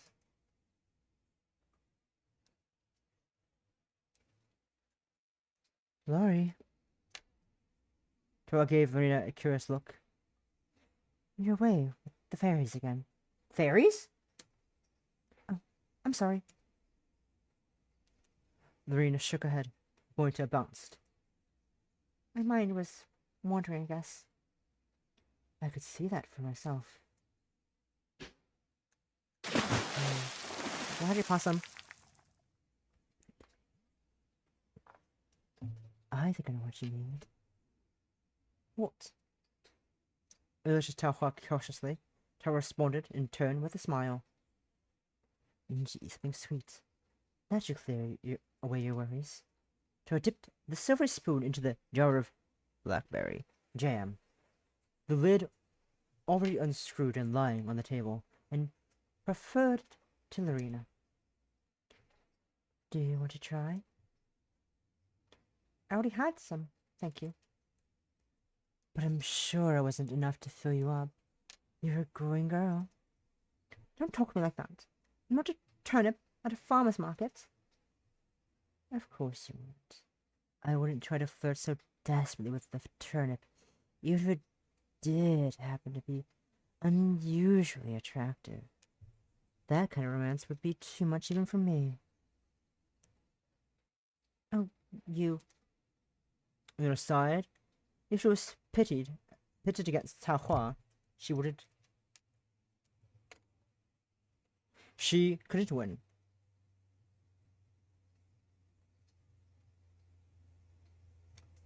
It was impossible.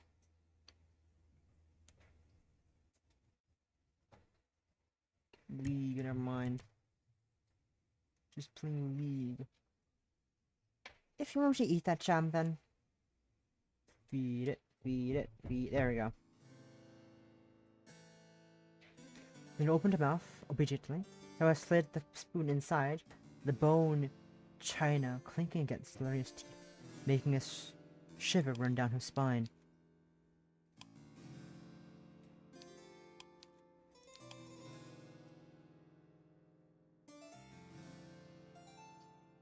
It was cool.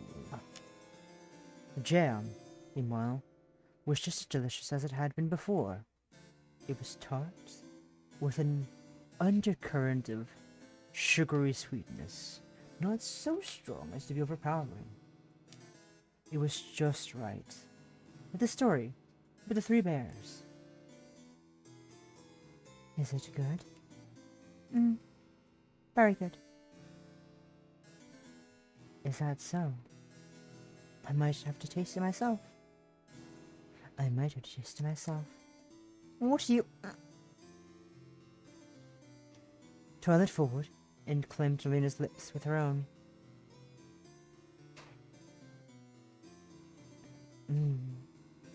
You taste like blackberries. Of course I do. I was eating blackberry jam. As sensible as ever, my little Lori. But given you're so very sensible, maybe we should stop for now.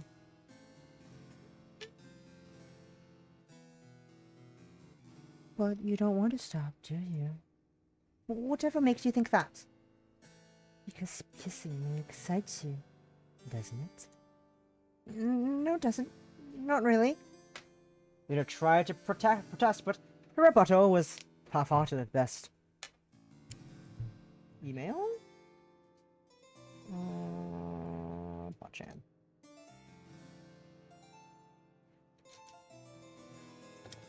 No, don't want to open Discord. Don't open Discord, thank you.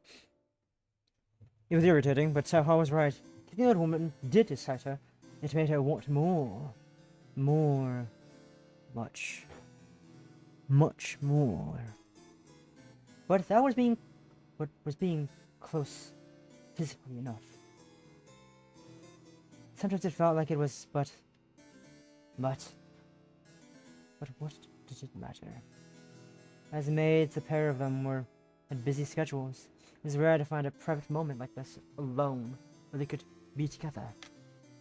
If Lori let the chance slip, she wasn't sure she'd be able to spend time with Taohua like this again. Alright. Have it your way. You mean you want to do it with me? Want to be with me? Yes. I want to be with you too. I missed it. Oh, my little Lori. You should have said. Lorina pressed a kiss against the tip of Lorina's nose. No. I rather missed you too. You did? Mm-hmm. Now, why don't you check how much you missed me? Anyways. So, how was it? Lady Constance pressed a mouthful of porridge from cheek to cheek. Cheek to the other. The way the cheeks bowled from their burden was almost comical, but when you didn't laugh, it was difficult to laugh when Lady Constance was so very temperamental. The smallest of missteps could quite easily result in that whole thin bowl of porridge being thrown at her head. Fortunately, I suppose it doesn't taste too terrible. Lady Constance seemed to be satisfied with Lorina's offering. For now. And why do you look so grumless, maid? Has your soul excited your body? Excited your body? No, I was just thinking. About what exactly? Oh, what a beautiful day it is outside, that's all. The jam and the porridge. The jam and the porridge are acceptable, but it took you almost 2 hours to serve me. Why is that? I did the berries in the garden myself, and that took some time. We don't have any jam on hand, so it had to be made from scratch. The cook has worked in the household for a long time. She can make jam very quickly. It isn't hard.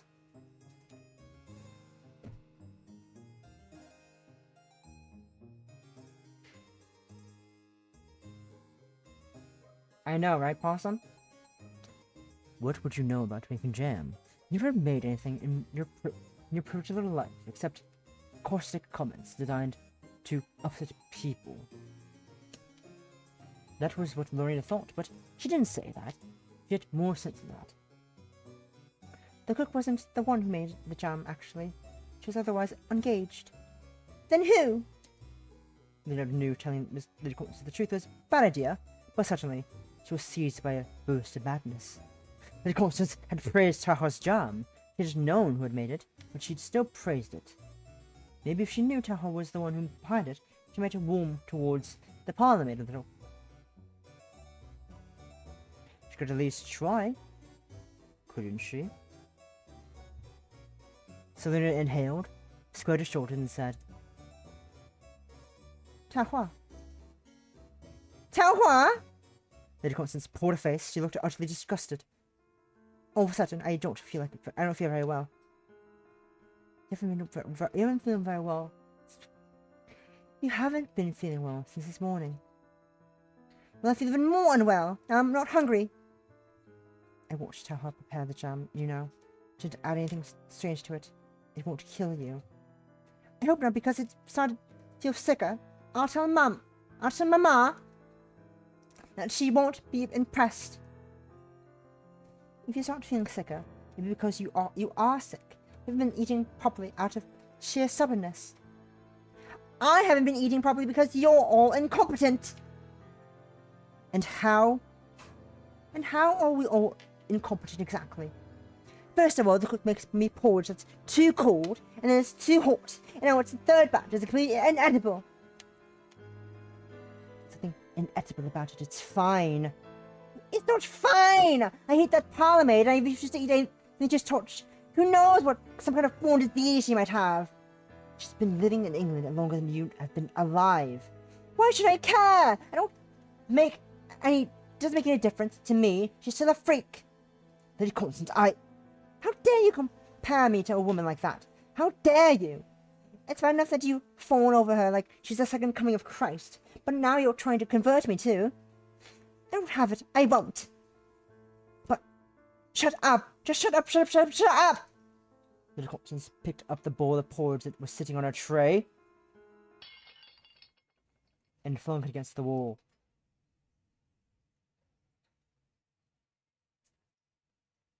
That evening, a thoroughly exhausted Lorina returned to the servants' quarters filled with sick people. She only intended to stay there for a short while to finish off a letter she'd been writing to her mother, but suddenly made a pause. Elizabeth was sitting in her bed, face flushed, with fever. Effie was pushed neatly by her side. In Effie's hand was a glass jar filled with a thick, blackish, purple substance. Looked awfully familiar. In fact, it was far too familiar. Unbidden, Lorina's face flushed, bright scarlet. Here you are. Say Lizotti opened her mouth, obligingly, and Effie slipped a wooden spoon laden with blackberry jam into her mouth. Lorina hung back for a while, watching this little performance. Effie continued to feed Lizotti like an invalid. Every once in a while, she paused to take the Swiss maid's temperature to thread her finger through her hair. Lizotti giggled and allowed Effie to coddle her. This jam is so sweet. It reminds me of the Alps. Did you eat jam in the Alps? Oh yes, the Alps are filled with bilberries in the summer. They are everywhere, in all the hedgerows, and all the children pick them until their fingers are stained with purple juice. My mother used it to send me out to collect the bilberries in wicker baskets, and then she would make the most delicious jams in our kitchen. How does this compare? It is delicious. I feel I am back at home.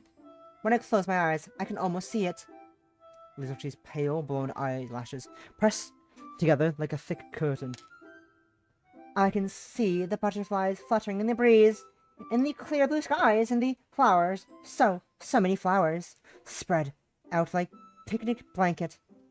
Oh, and the view, the sights, the cows in the fields getting buttercuts, eating buttercups, and snow-capped hills in the distance.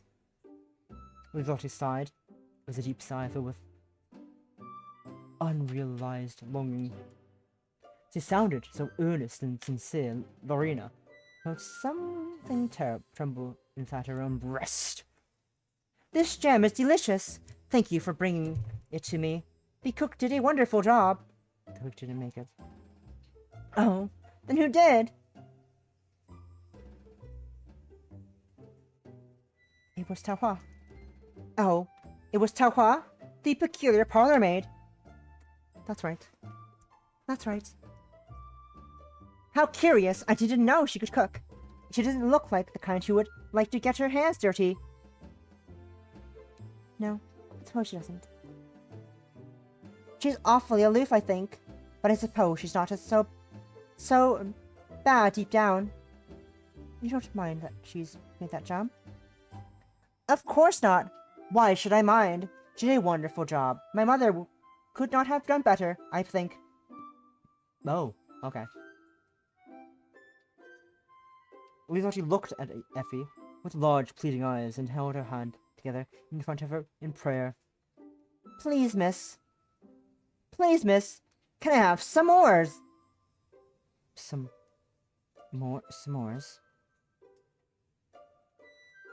A rare smile twitched the corners of Effie's lips, but she soon smoothed them down again. You'll get what you've given. Boo! How sad! But you're pretty sad. Here. Thank you so very much. Yes. I love quoting lines from plays. Please, sir. Can I have some more? Effie spooned another mouthful of jam out of the glass jar which was now almost empty, and brought to Lizelotti's lips. The Swiss maid accepted it readily, like a hungry baby bird. Baby bird! Baby bird! Said weirdly like that. Effie was a little too zealous in her spoon feeding.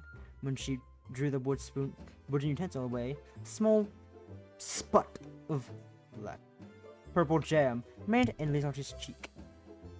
Oh no! Oh, you have some on you. Where? Here? No. Here? No. Here? Let me. I was joking. I was joking. I was joking. You didn't see it, but I want to... I stuck my tongue out. And I was going to do a licking motion. So saying, Effie dipped her head and licked the smear of jam from Lizelotti's cheek. The tip of Effie's tongue pressed against Lizelotti's smooth skin and lapped up the jam in less than a second. It all happened so quickly. Lorina wasn't sure whether or not her eyes had been playing tricks on her. But when Effie drew back her head, a tremendous strand of saliva connected her mouth to Lizelotti's cheek. Delicious. And Effie opened her mouth with the back of her hand. Lorina's face, meanwhile, burnt bright red. Burnt bright red. Burning bright red. What a time to be dead. I mean alive, not dead. How could two women do such things to one another so brazenly, too? Did they care who saw? Maybe Effie didn't. She was a peculiar girl, and as far as Lizelotti was, she was Swiss.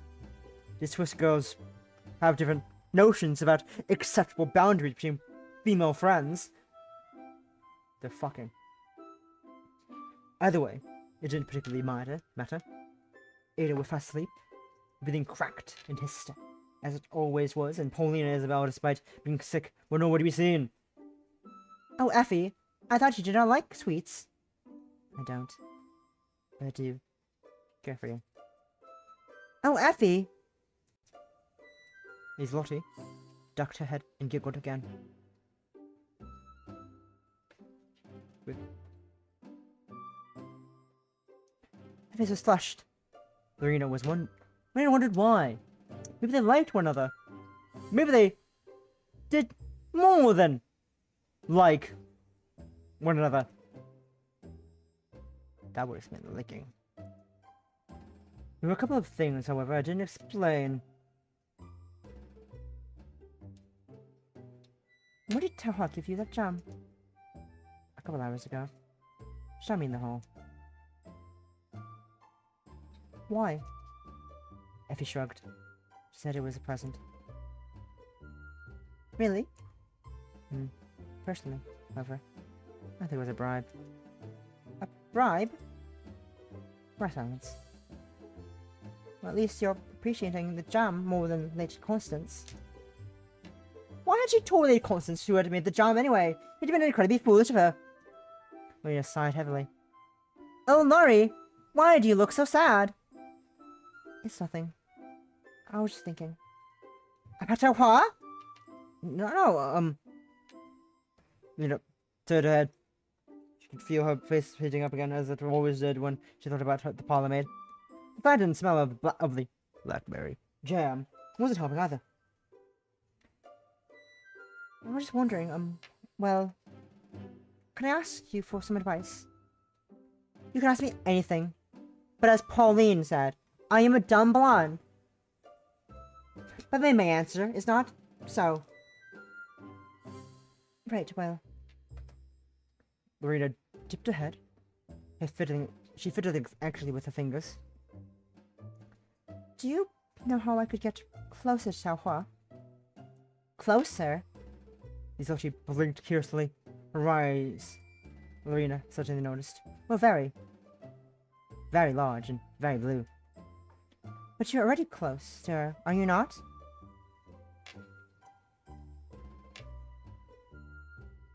Yes, but I can't always tell her what she's thinking. moving are mysterious creatures.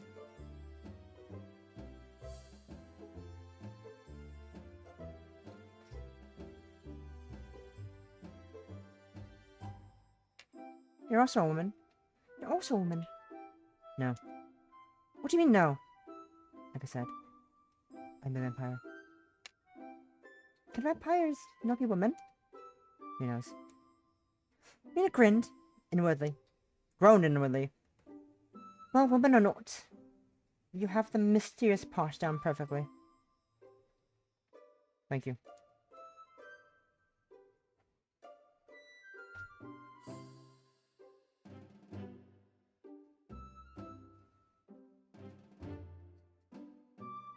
It wasn't a compliment. I know. Lord, give me strength. Effie could be helpful at times in her own. Could be helpful at times in her own Effie-like way, but her clipped, deadpan responses were rather frustrating. If you want to know how Taohua feels, yes, ask her. Sent him a little closer. A little closer. Was she finally going to get advice for what she wanted? Listen to your heart. Oh. Nina's shoulder slumped. So that was it, wasn't it? How could a hackneyed, cliched piece of advice like that be useful? Nina was the daughter of a millimeter from Liverpool. She didn't care for pretty sentiments. That ultimately meant nothing. She wanted clear, precise, actionable advice. I guess Effie and Liz-Lottie had been a mistake. She needed better advice from Figaro. Well, thank you for your help. You know, moved to her bed, searching for the half-finished letter she had penned with her mother last night when... Oh, Lorina!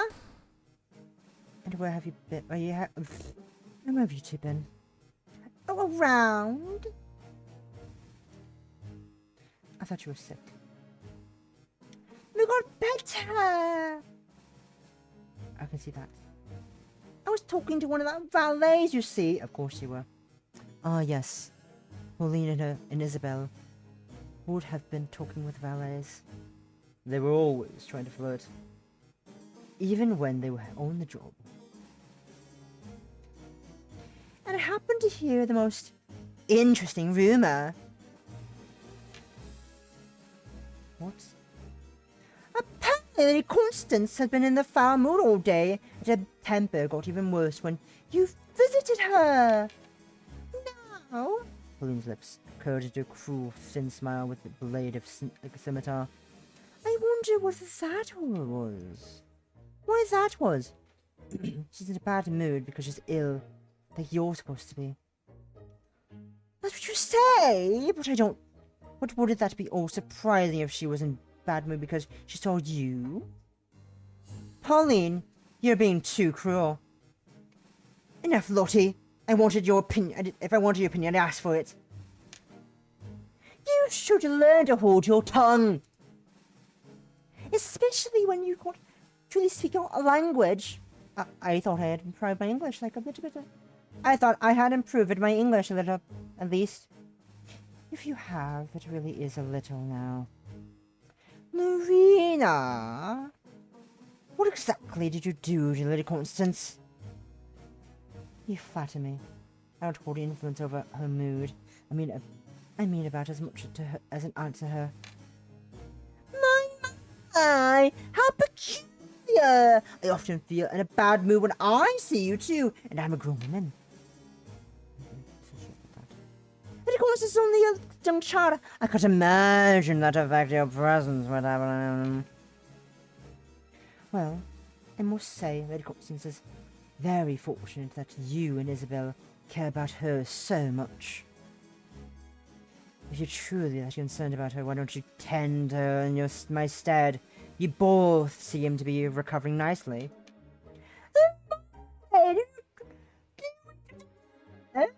Despite your disagreements, Lorina, I've only ever tried to help you. Oh, how was slapping me supposed to help? I was disciplining you for your as your senior. They call that tough love. Unfortunately, my tutelage seems to have failed. Don't blame yourself, Pauline. Some people can't be taught. I know, but it's quite disheartening. I just thought I'd warn you, Lorina. You should take care of yourself. You wouldn't want to end up like Miss Armier. Lorina looked at Pauline. Lorina looked at Pauline stiffly. Well, thank you for the advice. It's no problem, I assure you. I know you've got our differences, but for all that we disagree, I don't want you to believe, why? I'm not that petty. I just want to see you grow into a halfway competent maid, or maybe, in the process, a halfway responsible woman. In that ends, you should probably have your ties with that parlour maid. And why's that? I thought it'd be a bit obvious. Your reputation is poor enough as it is. You don't want to sully it further by associating with a savage. A savage? A savage? A true barbarian? The way she looks at me is enough to make my bones rattle. She has such a small, slanted eyes. You never could tell what she's thinking. And her face is most disagreeable. But Taohua gave me this jam. It truly is delicious. I wouldn't eat it if I were you, Lottie. It might be infected. But I feel fine. I'll take care of her. That's very admirable. And while you do that, I'm going to try and take care of Lorina. There's little good that can be said with Lorina, but at least you're English.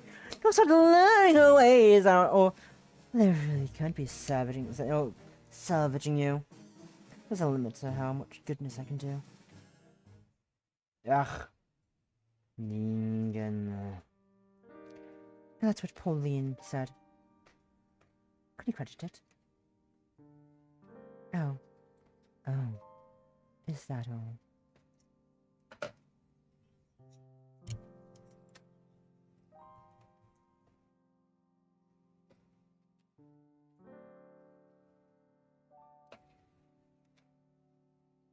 What do you mean is that all? I've heard worse in my time.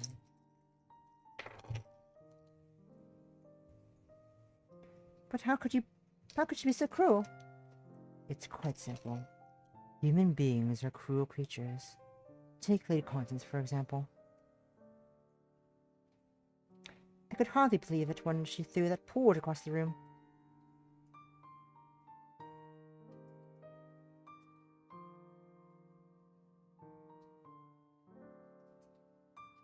Oh, cool, sorry. Why is she so wicked?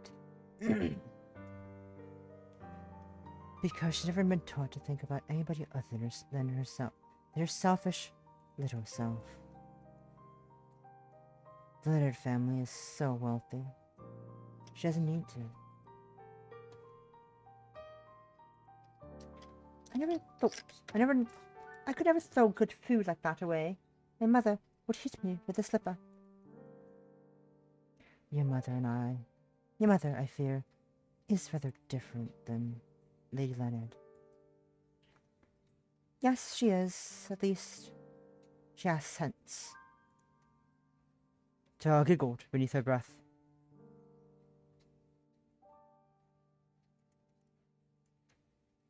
You're always so passionate. You're always so passionate, Lori. That's what I like about you. Taohua hummed under her breath as she trailed her finger through Lorina's hair. Lorina exhaled, leading into the older woman's touch. Her hands were just like magic. Taohua's gentle ministrations were so relaxing. Lorina felt like she could have fallen asleep. She could have done so too, if she weren't so nestled under the earlier events. Nettled. Has Lady Constance always been like this? Oh yes, I'm quite certain of that. I know I'm the fair lady. I've known the fair lady since she was still a bump inside Lady Leonard's stomach.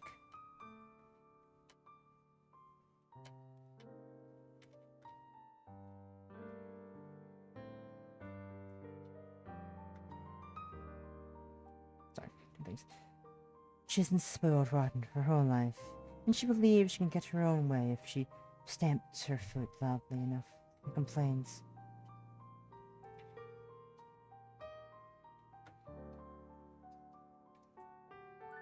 Let's see. For the most part, she would be right.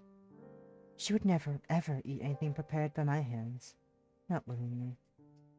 She hates me far too much. I wonder why, though. Because I don't put up with her nonsense like the other maids. Don't you get into trouble? Lady Constance wants me to get in trouble, but her mother won't send me away. No matter what, I'm more valuable. I'm her most valuable possession. Possession? That's right. I suppose in this world all maids are owned by their masters and mistresses, but in my case is a little different. Taohua smiled thinly, without any real mirth. It's apparent from a single glance that I don't belong. I've been made aware of that fact my whole life, by almost everybody I've met. I'm rather accustomed to it by now. But is that lonely? It's not so terrible lonely. I don't mind being alone. It's more aggravating than anything. Lady Leonard just only lets me remain here out of the goodness of her heart, because I'm popular with her guests. People come from all around England to get a good gawp at her parlour maid. It's because I'm so very fascinating.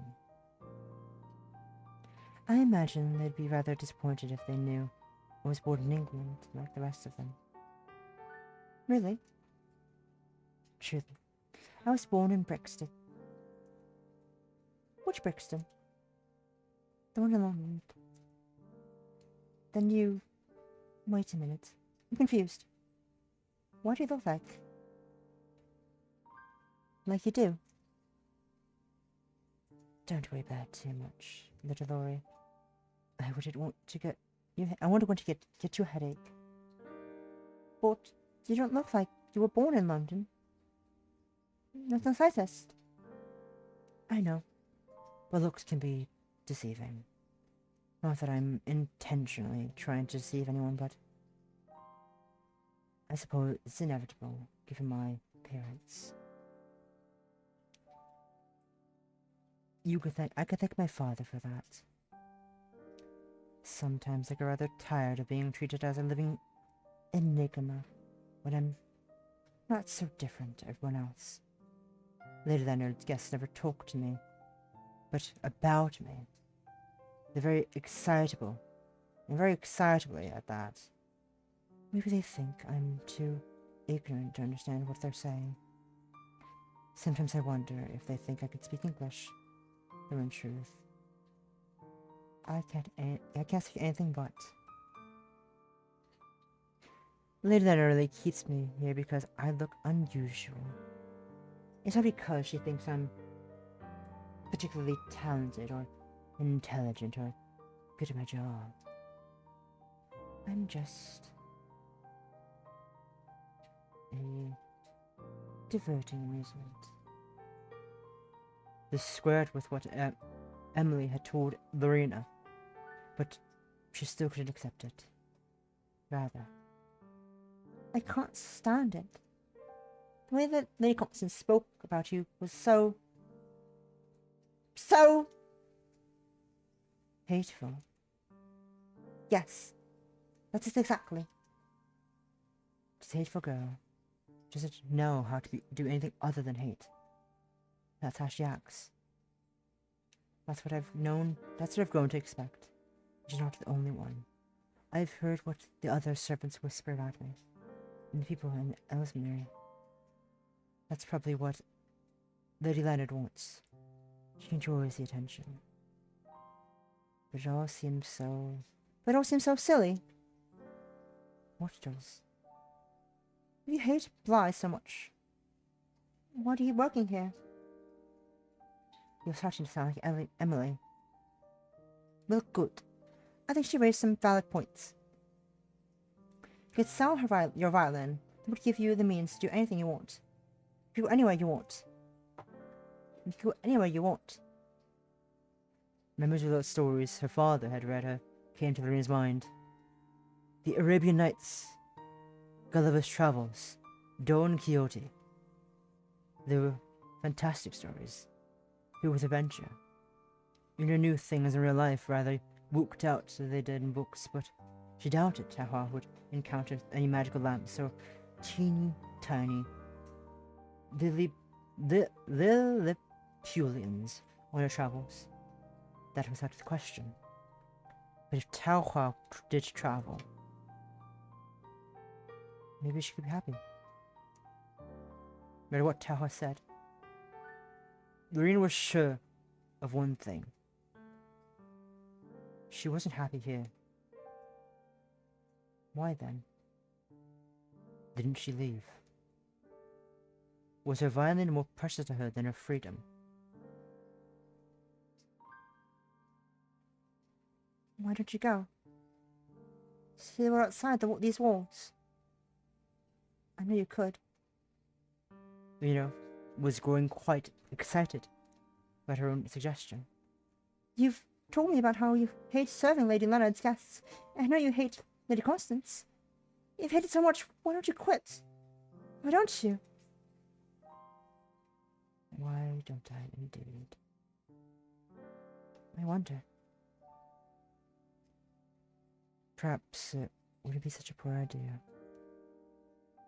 You mean you'd willingly consider it? I've been considering it for quite a while, but... Taohua's fingers rested upon the loose, auburn fronds of Lorina's hair. She pondered. As she pondered, her eyes fell upon her well-worn, well-traveled violin case.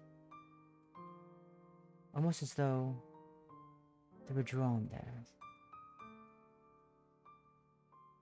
But what would Lady Whitmer think? Whittier think?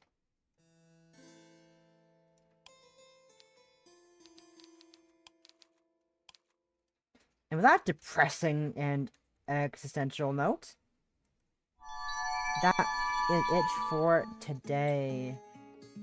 That is all we have time for today. Poor Lady Constance. Poor Lorina. Poor Taohua. I feel so bad for all three of them.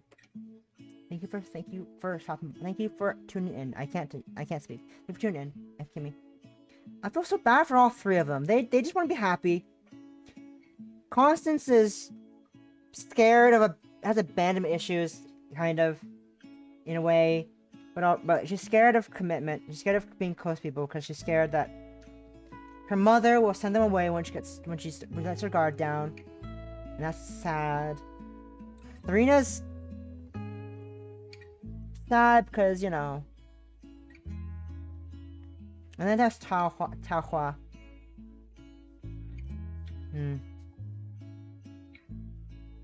I feel so bad for all three of them. The three probable lesbians. I say probable. I'm not sure if Constance is a lesbian. She does like reading lesbian text of Sappho, which is where the term sapphic came from Sappho. Not sure. Don't quote me. I'm not a etymologist. I think is the term. Maybe not. You know what I mean. But anyway, that will be it for today. Gay, thank you. That is very gay, thank you. That'll be it for today. Thank you for tuning in. I'm gonna go in the shower, and have some dinner. We're gonna go hi to,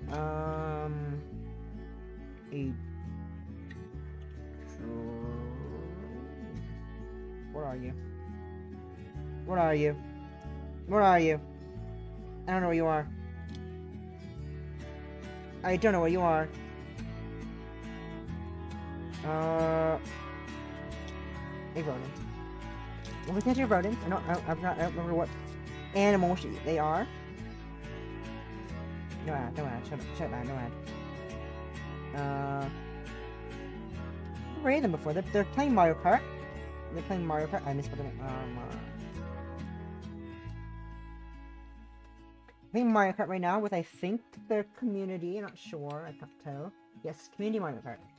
We're going to hi to Ashton Martin, who's playing some Mario Kart with their community. And yeah. Have a lovely evening. I'm going to go have a shower. And then some dinner. And I hope to see you guys tomorrow at 3 p.m. EST for some more. Until then, I am scared. I live in fear of what is to come with more Until Then. But until then, I'll go have some nice rest and hope you have a lovely evening.